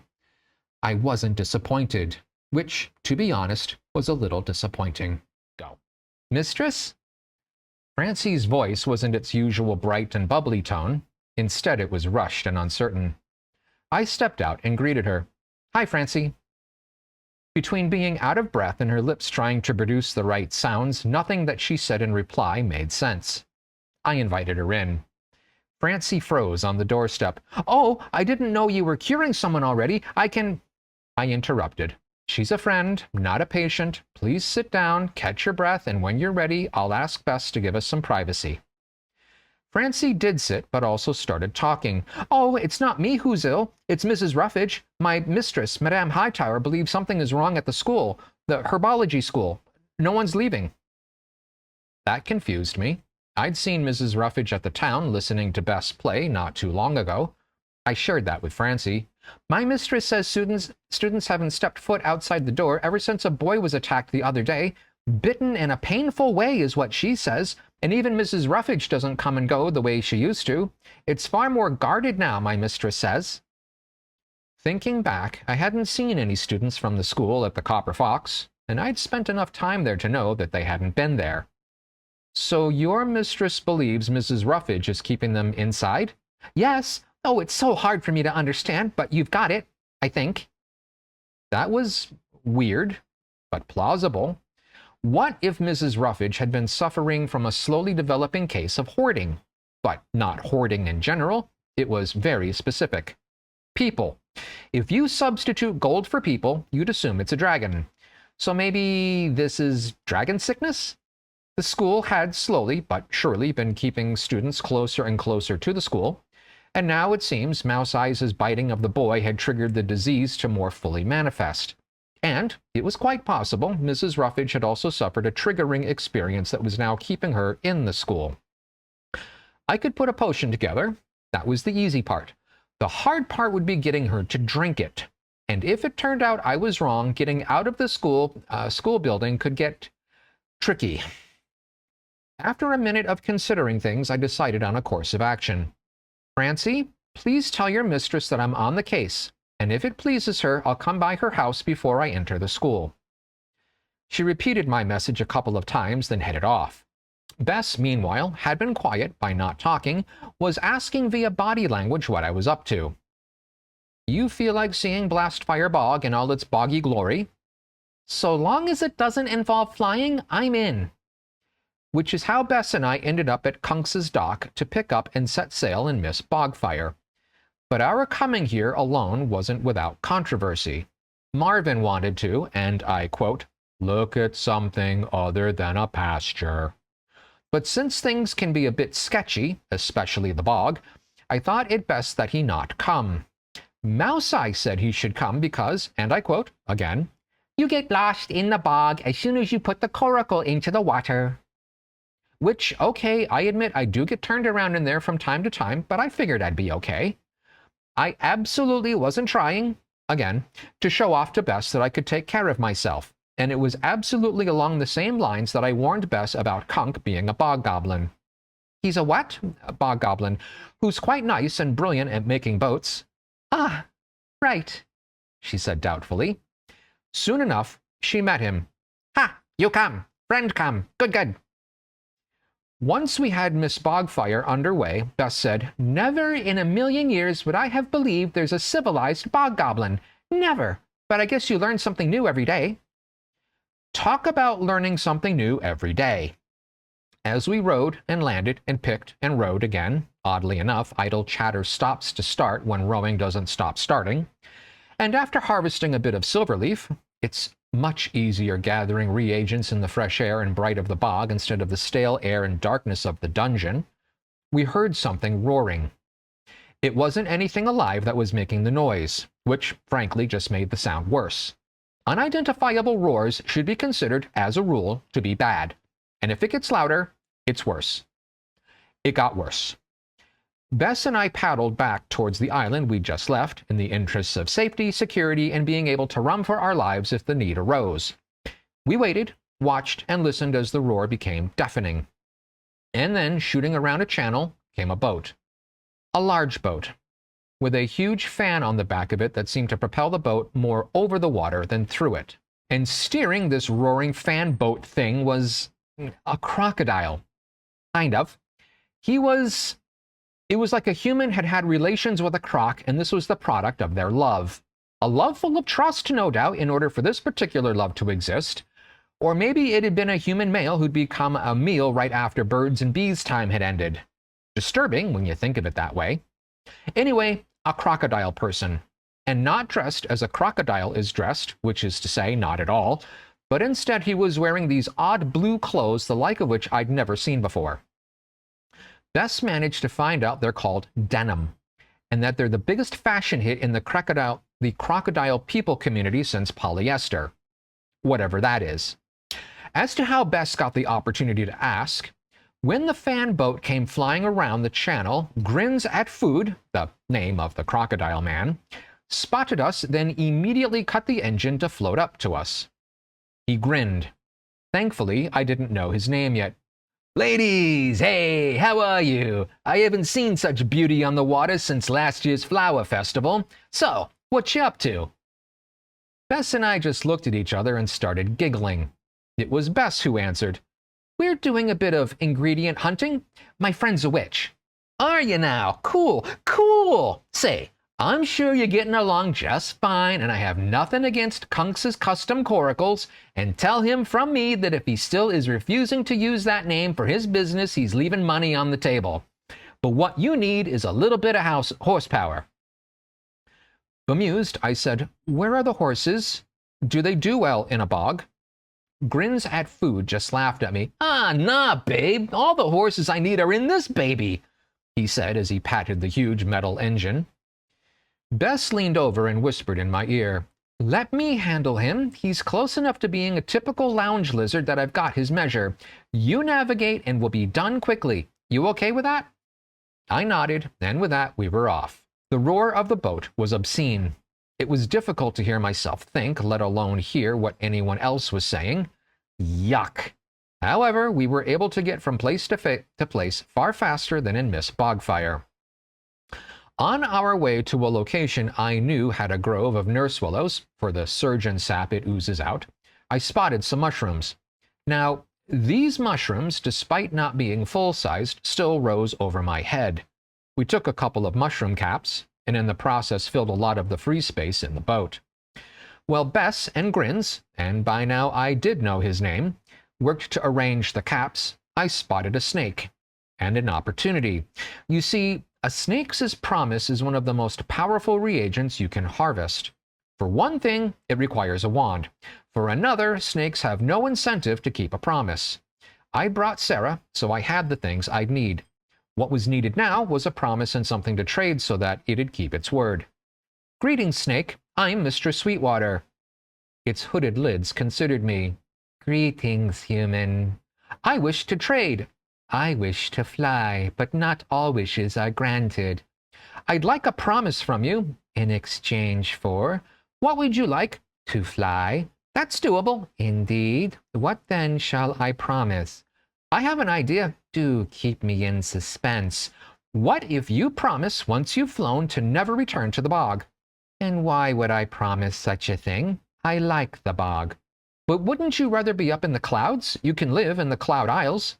Indeed. Let me consider it. The snake was negotiating hard. It had spotted that the mushroom caps were settled and that we were ready to go. I tried again. Are the Cloud Isles not a place for you? It regarded me again. I have no idea, so why would I agree to live there? Would you like to live in safety and comfort, be unmolested as you molt, and eat your fill as you will in my cottage? I'll fly, and in return I'll live happily in your cottage, and promise to never return to the bog. Yes, agreed. I had the wand ready, so as the snake said, agreed, the words became a mist, and the mist turned lavender and was absorbed by Sarah.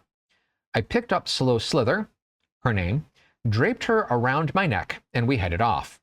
Bess flashed me a look. I returned a shrug.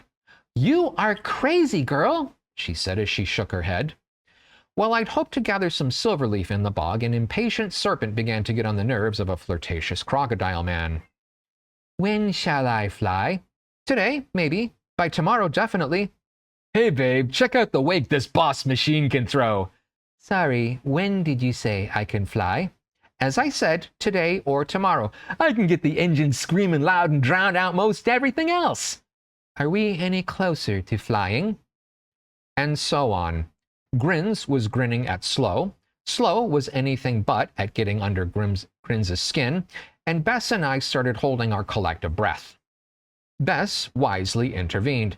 Say, Grins, you've been a big help to my friend and I, but we have to be getting back, obligations and all. Oh, yeah, that's cool. I'll zip us over to your dinky goblin barge and then you can make your own way out, 'cause, I don't want to offend your slithery friend or whatever.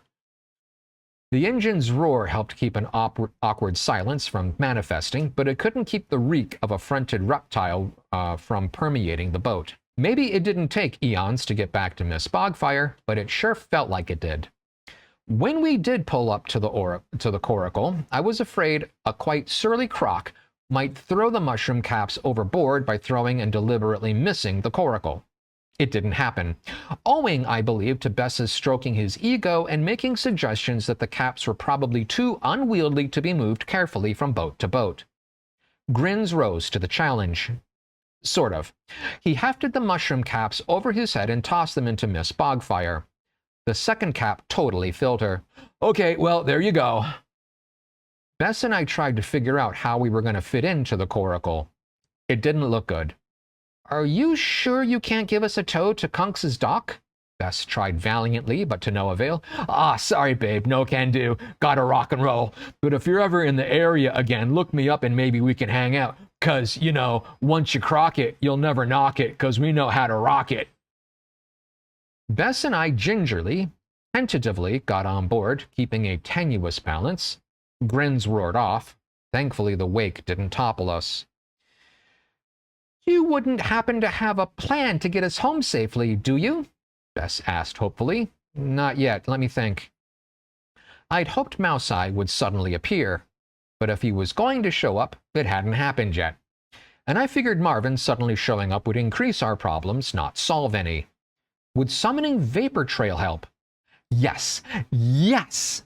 I reached out mentally and got back something on the order of, your location is outside of my service area. Right.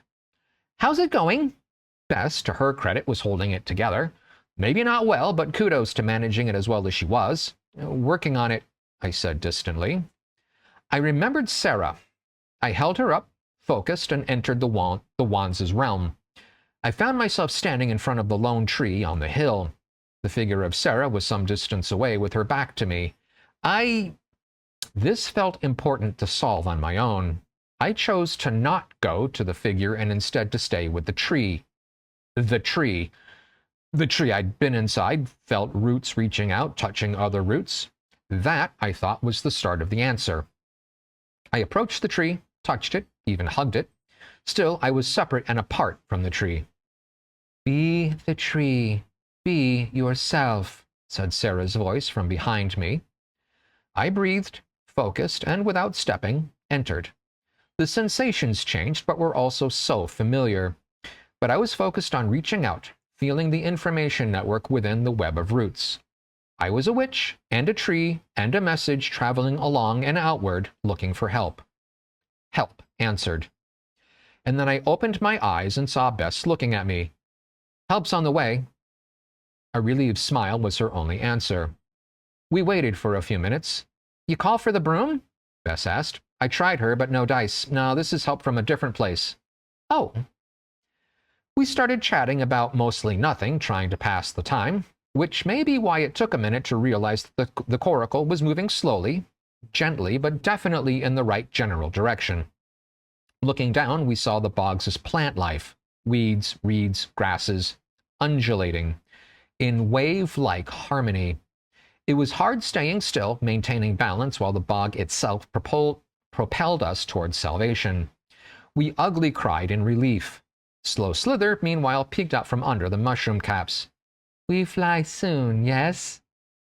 Between sniffles and gulps of air and aching laughter from the question so disconnected from our recent trouble, I managed, yes, although tomorrow is looking far more likely.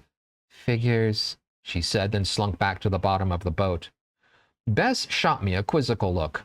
I hadn't explained things yet, so I did. And she sat there looking bemused. Remember how I said that if I ever tell this tale, I'd have to tone it down a bit to make it believable? I gave a sheepish smile and shrugged.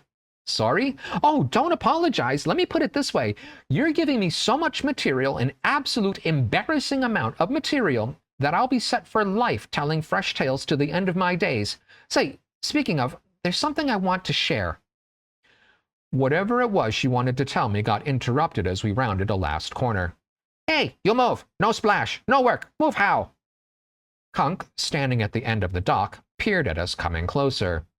I carefully waved. He seemed to ignore it, or at least not see it. Minutes later, the coracle bumped gently into the dock. Kunk studied the boat as we stepped out. "You move! Move how?" I shrugged. "We needed help, so I guess I asked the bog." Kunk looked again and apparently saw the undulations of the plant life. "Ha! Bog paddle for you! Boggy paddle! Ha!" Bess's lips rolled up, stifling a laugh. Nearly stifling. "Boggy paddle," she repeated with a pained groan from a bit of wordplay. "Kunk, can you keep these mushrooms safe until I can retrieve them?" "No, we'll take. You go. They come." That was unexpected. "Thank you. Can I offer you something in exchange?" "Yes." I wasn't sure what to say, so I asked what he might like. "Later, not now." Right. That was something to work out later. For now, it was time to get back. I called for Vapor Trail. This time I got an acknowledgement. In the minutes between call and arrival, I gathered the other reagents that I could carry, pulled out Slow and draped her over my neck, then waited a few seconds before the broom arrived in her glowing glory. And then I remembered the ability to configure Pop as I needed. So I did. Kunk, after watching in disbelief as the light tower formed into a cargo elevator of sorts, allowing for huge mushroom cap transport, turned to me slowly. "You witch? Ah, yes, but not only." He then conspiratorially got in close, and I held my breath as best I could. "Kunk friend, you remember, Kunk friend." He patted me on the shoulder, hard enough to bruise, but not so hard to knock me off my feet, got the mushrooms loaded, watched as Bess and I got situated, then waved as we flew off. It wasn't far to the cottage. "Bess, what was that you were saying in the boat? It can wait until this round of crazy is over and we can talk without interruption. What I want to know is what's the plan for curing your patient?" I told her. "Seriously? Oh my goodness, you are serious? No, you aren't doing that alone. I'm coming with." But Bess, what are you going to do? Look, there are things you are brilliant at, but in this one, you're going to need from someone who's brilliant with a different skill set, and that's me." We'd landed, our familiars had come over and seemed to want our collective attention, but we discussed the plan. No longer simply my plan, but our plan, until we each agreed. Neither of us was completely happy with it, but it was the best we could devise given the situation. "Sounds complicated." That was Mouse-Eye. "Foolish, if you ask me," which no one did. And that was Marvin. "It's okay, you two. There's no need to be a part of it. You can sit this one out." "Must I?" was the automatic reply. And then I think he realized just what he'd said. "Well, if you want to be a part of it, that'd be great." I don't know why, in the middle of all this, I found amusement in watching Mouse-Eye's face wrestle with backing out or continuing on. "Well, okay. Besides, you'll need me to watch." "Okay, fine. Leave me behind. Again." Marvin, of course. A few words of encouragement from Bess later had all four of us taking part in this cure mission. The potion took a minute to put together. That was the easy part. The anticipated hard part was going to be getting our unwitting patient to drink it. That's the point of contention that's been causing so much stress and anxiety. We knew, or strongly surmised, that Mrs. Ruffage, in catching dragon sickness and gathering students, possibly even just people in general, was somehow sedating them. It was highly unlikely that a large group of people would be unable to force their way to freedom. We could only assume that entering the building was a one-way trip. Unless, of course, we could effect a cure. Which is why it wasn't the potion itself that was the important part, but instead the presentation of the potion that was. We had to make sure she drank it. Otherwise, things could get dicey. Bess, bless her, figured that because she was better at steering people to do things, and in particular people acting like a dragon, that she should be involved. I think, too, she figured having another set of hands could be useful. Mouse-Eye was another set of eyes and ears. Yes, he's also an unreliable agent in all this, but still. And Marvin, self-titled smartest creature on Earth. I had no idea how a talking donkey would be received, but it was worth trying. Maybe the sheer confusion he'd introduce would help. With the potion in a vial and ready to be administered, the four of us walked to High Rannoch. On the way, Bess started mumbling to herself, even trying out a tune. "What's that?" I had to ask. Oh, just focusing on what we're doing in the moment and trying not to think about all the ways this could go wrong? Oh, yeah, right. So I've got something like this. We're off to see the teacher, the magical teacher who's cursed. We hear she is a whiz of a witch, if ever a witch there was. You're able to think in songs at a time like this. Amazing. You cope your way, I cope mine. The laughter that followed was a bit forced and died off quickly, but the interaction was long and absorbing enough to get us to the High Rannoch gates that were closed.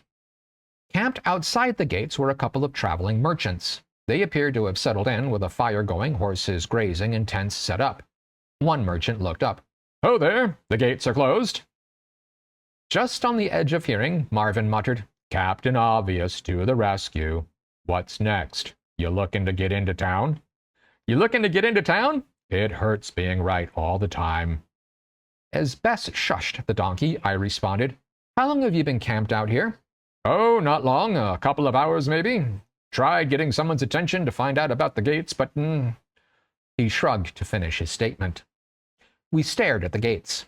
I so wanted to just rip rotting boards off the rotting wall, but that was more a thought towards my anxiety than a helpful plan. I knew it'd be simple to fly over the wall and open the gate. But what if that was the point? What if it was a trap? Or what if I was grossly overthinking this? "Mouse-eye?" I asked, knowing the probable answer. Surprise number one. No, wait, this was bigger than a mere number could express. The mouse was still within earshot and willing to answer. "Can you check to see if it's safe on the other side of the gate?" "Thinking about traps." In this moment, that's all I can think about. "Okay." Surprise number... never mind numbering them. Mouse-eye was actually taking a look when I asked. I was shocked. Relieved and shocked. "It's clear," he said a moment later. With that reassurance, I summoned Vapor Trail. I figured I could load up us four, get into town, and then... I wasn't sure what. At the last minute before the broom arrived, I gave the potion to Bess.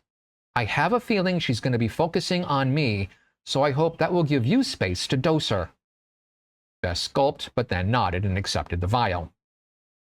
Although I could have had Vapor Trail land in front of us, I decided it'd be better to have it fly into the palm of my hand with a satisfying smack. The merchant's eyes went white with surprise. "I believe there is danger lurking on the other side of these walls. My friends and I are going to deal with it. When the danger is over, we'll get the gates open for you." Now it was their turn to mutely nod. I just wished I was half as confident as I sounded. It would have been a quick hop over the High Rannoch wall, and in hindsight, I guess it was. At the same time as we sailed into the air and cleared the boundary between inside and outside, I found myself seeing a third option, flying into the sky and never coming back, which, to be honest, hit me. I'd never considered leaving this place, but perhaps in some way, shape, or form, I was starting to think in terms of being elsewhere. But thinking through that thought would have to wait. There was something seriously wrong in town. It couldn't simply be a case of one person's dragon sickness. I landed us in front of the Hightower residence. I figured that since I'd told Francie that I'd alert Madame Hightower that I was about to go to the herbology school, I should do just that. No one came to the front door when I knocked. Same at the back entrance, but it was unlocked. I let myself in and found no one. This wasn't good. I told Bess what I'd found, or hadn't found. "That's not good." "I know, right? So what's the plan now? Does it change?" "I think we're all going to have to be really careful. I'm just not sure what's going to happen." We stood in silence for a minute. Then Bess said, "You know, if it weren't for the fact that it seems like the whole town could be abducted, I guess is the right word, I'd be thinking about leaving this place, for now anyway, and maybe getting some help." "I hear you. I just don't know who we could enlist in this. And even if I was to seek help, it could take longer than some of these people have left. I mean, we don't know exactly what's happening in the school." We shared resigned shrugs, and then started to walk towards the school building. We'd find out soon enough just how bad things were. On the way, I found myself wondering who I could ask for help were I to seek help. The Count and Igor might be willing. I even had Richard's debt of appreciation for the cure I gave him a few weeks ago. The Sphinx might be willing, as might the noble elf in Glimmerwood Grove. Even Kunk, perhaps even his brethren, could help, but for each of them I found a reason why it was impractical. With each step closer to the school, the reasoning "we're running out of time" loomed larger, until we were standing in front of the rather unimpressive, unimposing building. As I approached the door, it opened, revealing the smiling face of the mayor's wife. Now, when I say smiling, it wasn't a good smile. Instead, it was a self-satisfied, gloating, scary. What had I walked into? "Well, hello, Mistress Sweetwater, and you brought friends. Delightful. All of you will make your way inside. Just follow the blubbering cries of Francie. She'll be so happy to see you." Now, I hadn't considered this. Not that this was at all foreseeable. Not even Mouse Eye saw it coming. He was on my shoulder when we were confronted. Drat. I did hear Bess direct Marvin in as if he were an ordinary donkey, and we also heard Francie start calling out, panicked, asking us not to do anything heroic. I made my way to the room where Francie was. Behind her, holding a knife to her throat, was Mrs. Ruffage, and next to her was the mayor. In his hands was a doll. "Well, isn't this cozy?" said the mayor with a smile that mirrored his wife's. Mrs. Ruffage, meanwhile, had a crazed look in her eyes. "Cozy? Oh, yes, I've been waiting for you, my dear. I've a collection of treasures, but not every gem is a jewel. You, dear, are a jewel and will be the prize of my trove." Meanwhile, Bess and Marvin crammed in behind me, followed by the mayor's wife. Cozy? Not anymore. It was stuffed. "You look confused. Allow me to explain it to you." That was the mayor, Oliver Chutney. "You see, no one likes you. I'd hoped you'd leave with the rumors swirling about me and you. But no, you stayed. Bought a broom even. By the way, where is it?" He directed that at his wife. "It's outside." That was his wife. He looked annoyed. "You brought in a mule but didn't think it important to secure a magical broom?" "Donkey," I said. "Mule, donkey, ass, I don't care. It's just that silence, sweet. Or should I say, Abigail?" And there it was. The name I'd been advised to hide, and which of course the school knew, and so did the mayor, who now had a long needle pointed at the doll's head. "Do you know what this is, Abigail? It's a Cupid doll. In an age where everyone insists on having more and more flash in their magic, I far prefer the tried and true. Allow me to show you." In went the pin into the doll's head, and I didn't feel a thing. Oliver, meanwhile, just grinned. "Ooh, a tough one, eh? You and me and Dolly make 3. I'm going to—" No, I'm going to place her in my collection with the others. You shall not harm my precious treasure." The mayor's wife, meanwhile, had grabbed at Marvin to try to drag him out. And that's when things got really interesting. Marvin refused to budge no matter how hard she tried to move him. She made the mistake of getting behind Marvin and trying to grab his back legs. Instead, she got kicked in the chest and was launched out of the room. Hearing that, I summoned Vapor Trail, which flew into the room and started to swat Oliver's head with her bristles. Within all that, I heard Bess exclaim in surprise, then felt Sarah being pulled out of my pocket by Mouse Eye. Mrs. Ruffage's eyes went wide in greedy excitement. She grabbed hold of my wand and stopped moving. Mouse Eye shot me a look that meant I should grab hold of the wand and enter her space. I opened my eyes. I was standing in front of the lone tree on the hill. The glowing form of Sarah stood beside me. Looking confused, holding her head and spinning in circles, was Mrs. Ruffage. I walked over to her. "Mrs. Ruffage, you're safe. You're—" "In your wand, yes, and I, at least for now, have my mind back. I have a feeling your friends are administering a potion to cure me. Dragon sickness, if I'm not mistaken." "Yes, ma'am." "I think I know how they infected me. A book, of all things. I started reading it, and all of a sudden collecting treasure was all important. But not just any treasure. People. I had the school making sleeping draughts for days." "A book? You mean they're responsible for attacking Count Van Ronnock?" "Sorry, who's that, dear?" "The vampiric necromancer living in Heroes Hollow." "Oh, him. Is that his name? I've only ever been interested in gathering a bit of venom from him from time to time. His curious assistant, Igor." "Really? Igor? Anyway, he collects it for me as needed." Sarah took the following pause to interject. You must depart. Things are reaching their conclusion. I opened my eyes. Bess had somehow maneuvered herself to Mrs. Ruffordge's side and stood there holding an empty vial. Oliver was curled up in a corner as the broom continued to beat him with bristles. Mouseye was sitting on the doll on the other side of the room. Francie had forced herself into a corner and was trying to shrink herself even smaller. And Marvin, he was standing over and keeping a watchful eye on a very still wife. Mrs. Ruffordge began trying to move. Bess, bless her, tried to look threatening. Bess, it's okay. The potion's working. Bess backed off, a little uncertain. Mrs. Ruffordge looked her in the eye. The potion is working, thank you. And now it's time to revive the town and the early arrivals for the festival revels. Let me recommend we see to the senior staff first. As she began to compose herself, Marvin asked, I want to lie down on her. I know it'd be inappropriate, but I'm hoping someone, anyone, will say I'm wrong. Not that I ever am, but in this case, I'll hold on to a glimmer of hope. When, after a few seconds of awkward silence had passed, he said, Figures. It was as if the room began to exhale. Mrs. Ruffordge set off to begin helping all those she trapped. Francie declared she needed to be by Madame Hightower's side when she came to, and Bess and Marvin moved the now groaning Mrs. Chutney to where someone could see to her likely broken ribs safely. With a word from me, Vapor Trail stopped beating the mayor, who cried out in relief. Seeing the opportunity, I crouched in front of him.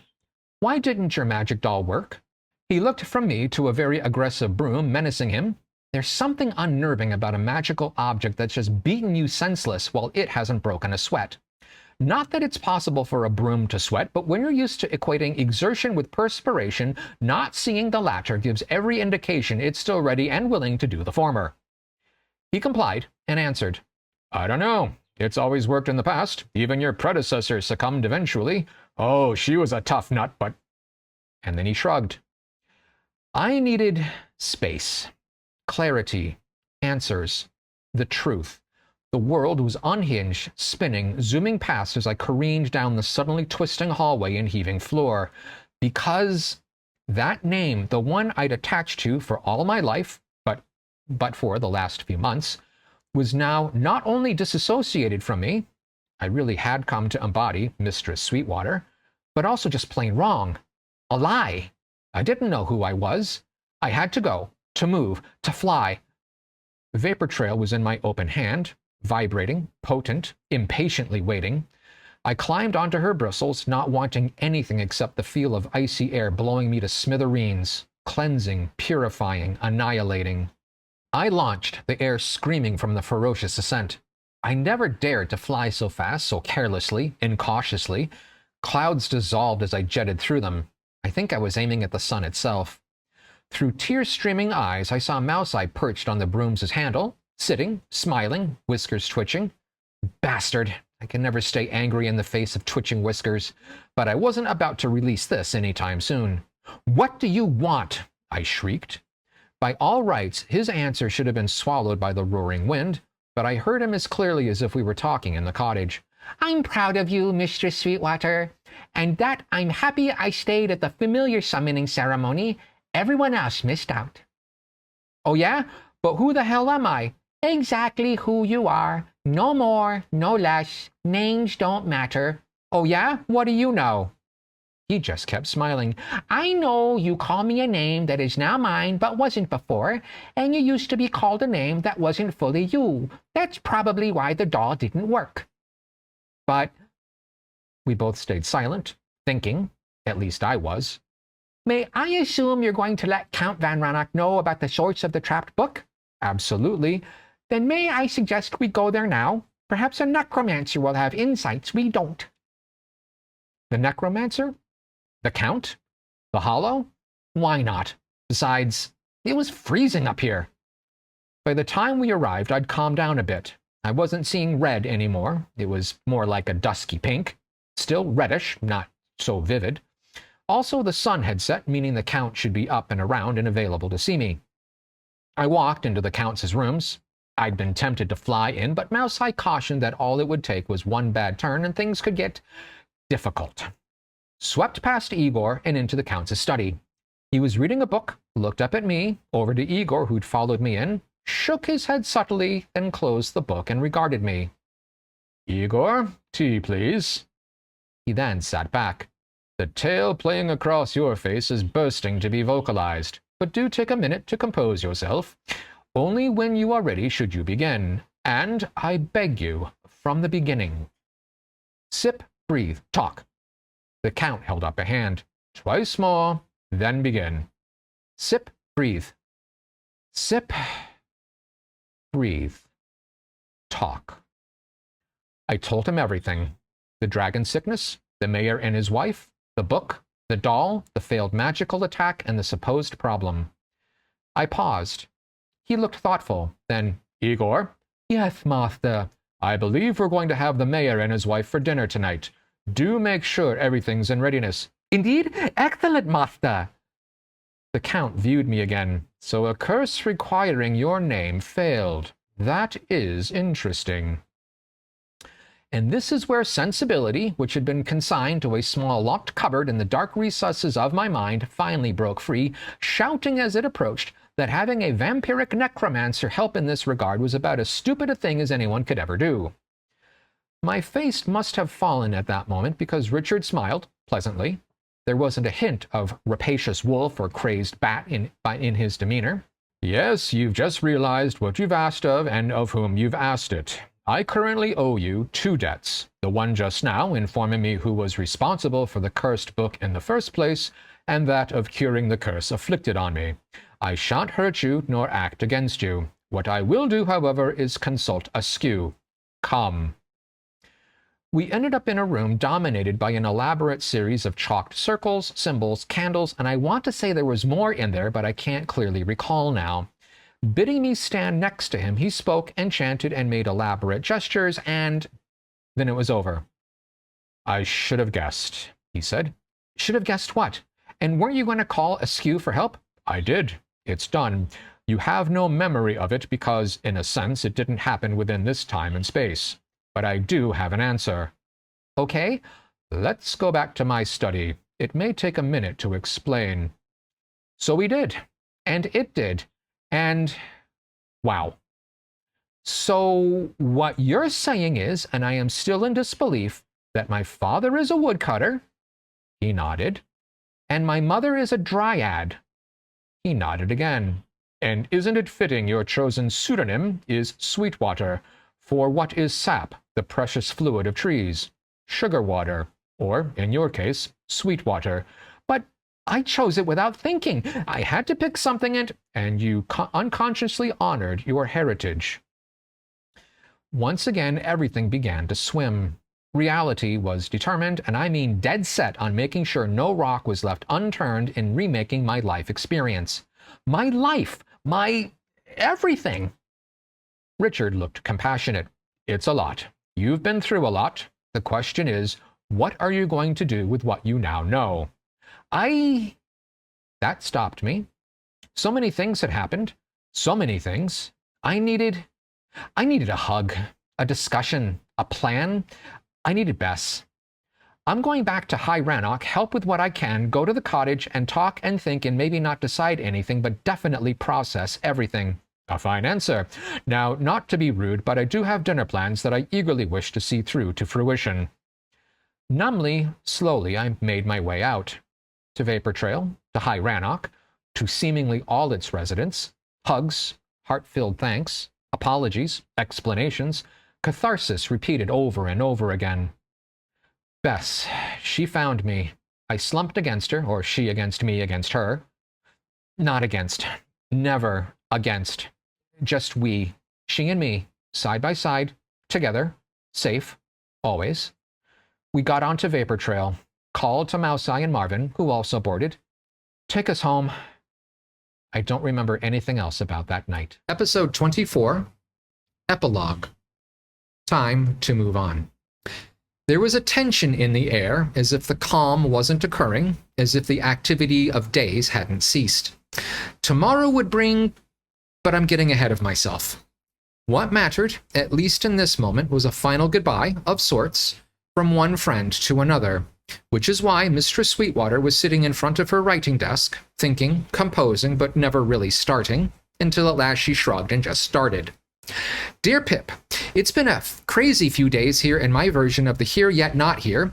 I know that sometimes what happens in my world can echo into yours, or maybe it's the other way around, or maybe something happens somewhere else and we experience echoes of that. In this moment, I realized that if I wanted to get all philosophical, I should have let Mouse Eye write this. Anyway, I just hope your experience has been less chaotic than mine has been. I should add that some of the crazy is from the mayor of High Rannoch.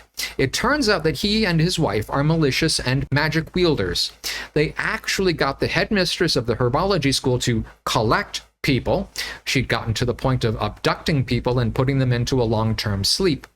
My friends and I managed to set things back to a more normal way, but in the process it broke me of my desire to be the village witch anymore. The timing is awkward, what with the flower festival approaching and Bess, more about her in a minute, having promised to play in the local tavern, but between the trauma she experienced, she wasn't hurt, but it was all emotionally draining, and the overwhelming gratitude of the people we rescued, there were so many people, we received gifts aplenty, which, when added to my small stack of coins, will keep us in money for a good long while. And even given that, we can both make money wherever we choose to go, she as a bard and me as a witch. We've packed the things I've collected into Bess's wagon and into Vapor Trails' copious storage space. I did make a suggestion that we pack Bess's wagon into Vapor Trail, but Bess blanched at that. So, it's the slow but steady method of rolling along roads instead of flying over them that will get us from place to place. I'm looking forward to slow travel, curing sniffly noses, and maybe even a wart or two. I still can't believe that I thought all I'd ever face was warts on various odd body parts. It went remarkably well.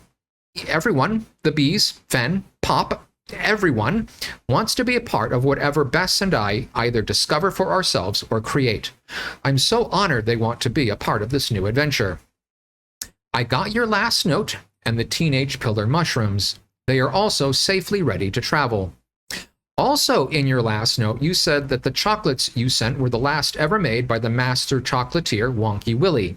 We all really enjoyed them, with some of us gorging and others savoring. I'll let you guess which naughty characters ate like there will never be any more, because, as we now know, there won't be any more. I'm rambling. Sorry. The goodbyes have been hard. I'm going to miss Bob and Roger and Fussy and, well, everyone, human and not. I feel like I was making a difference in their lives just as they've made a huge difference in mine. Someone I'm not saying goodbye to is Bess. Words just can't express how I feel about her. We've only known each other for a couple of weeks, and usually we were experiencing something extraordinary at the time, like meeting Nut, the Star Dragon. But I know her heart. It's pure and supportive and courageous, but I don't think she'd admit to that last one.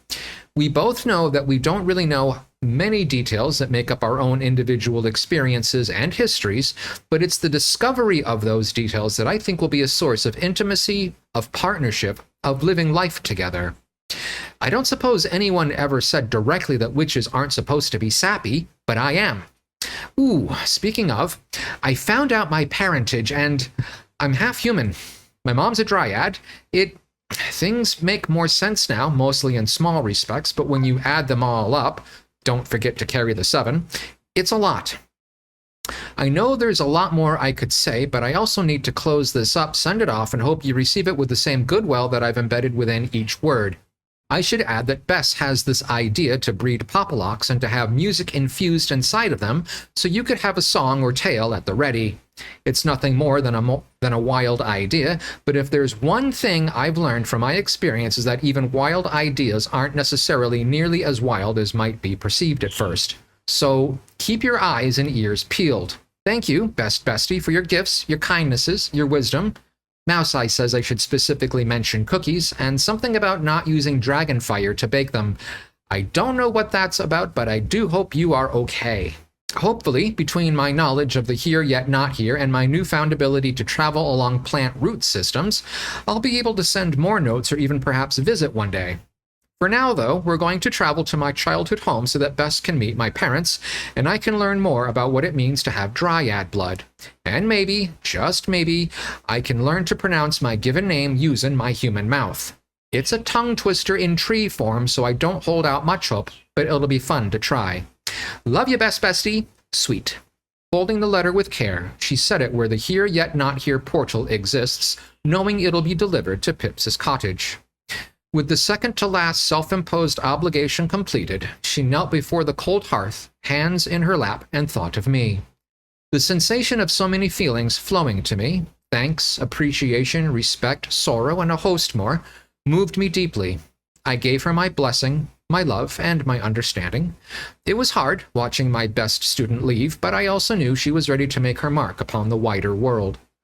Once our communion was complete, she found Bess, her lover, compatriot, soulmate, kissed her, then said the words she'd been fighting against but which I knew were coming. I'd like to go now, even a kilometer or two along the road. It's too painful to stay. I, too, had some final things to do.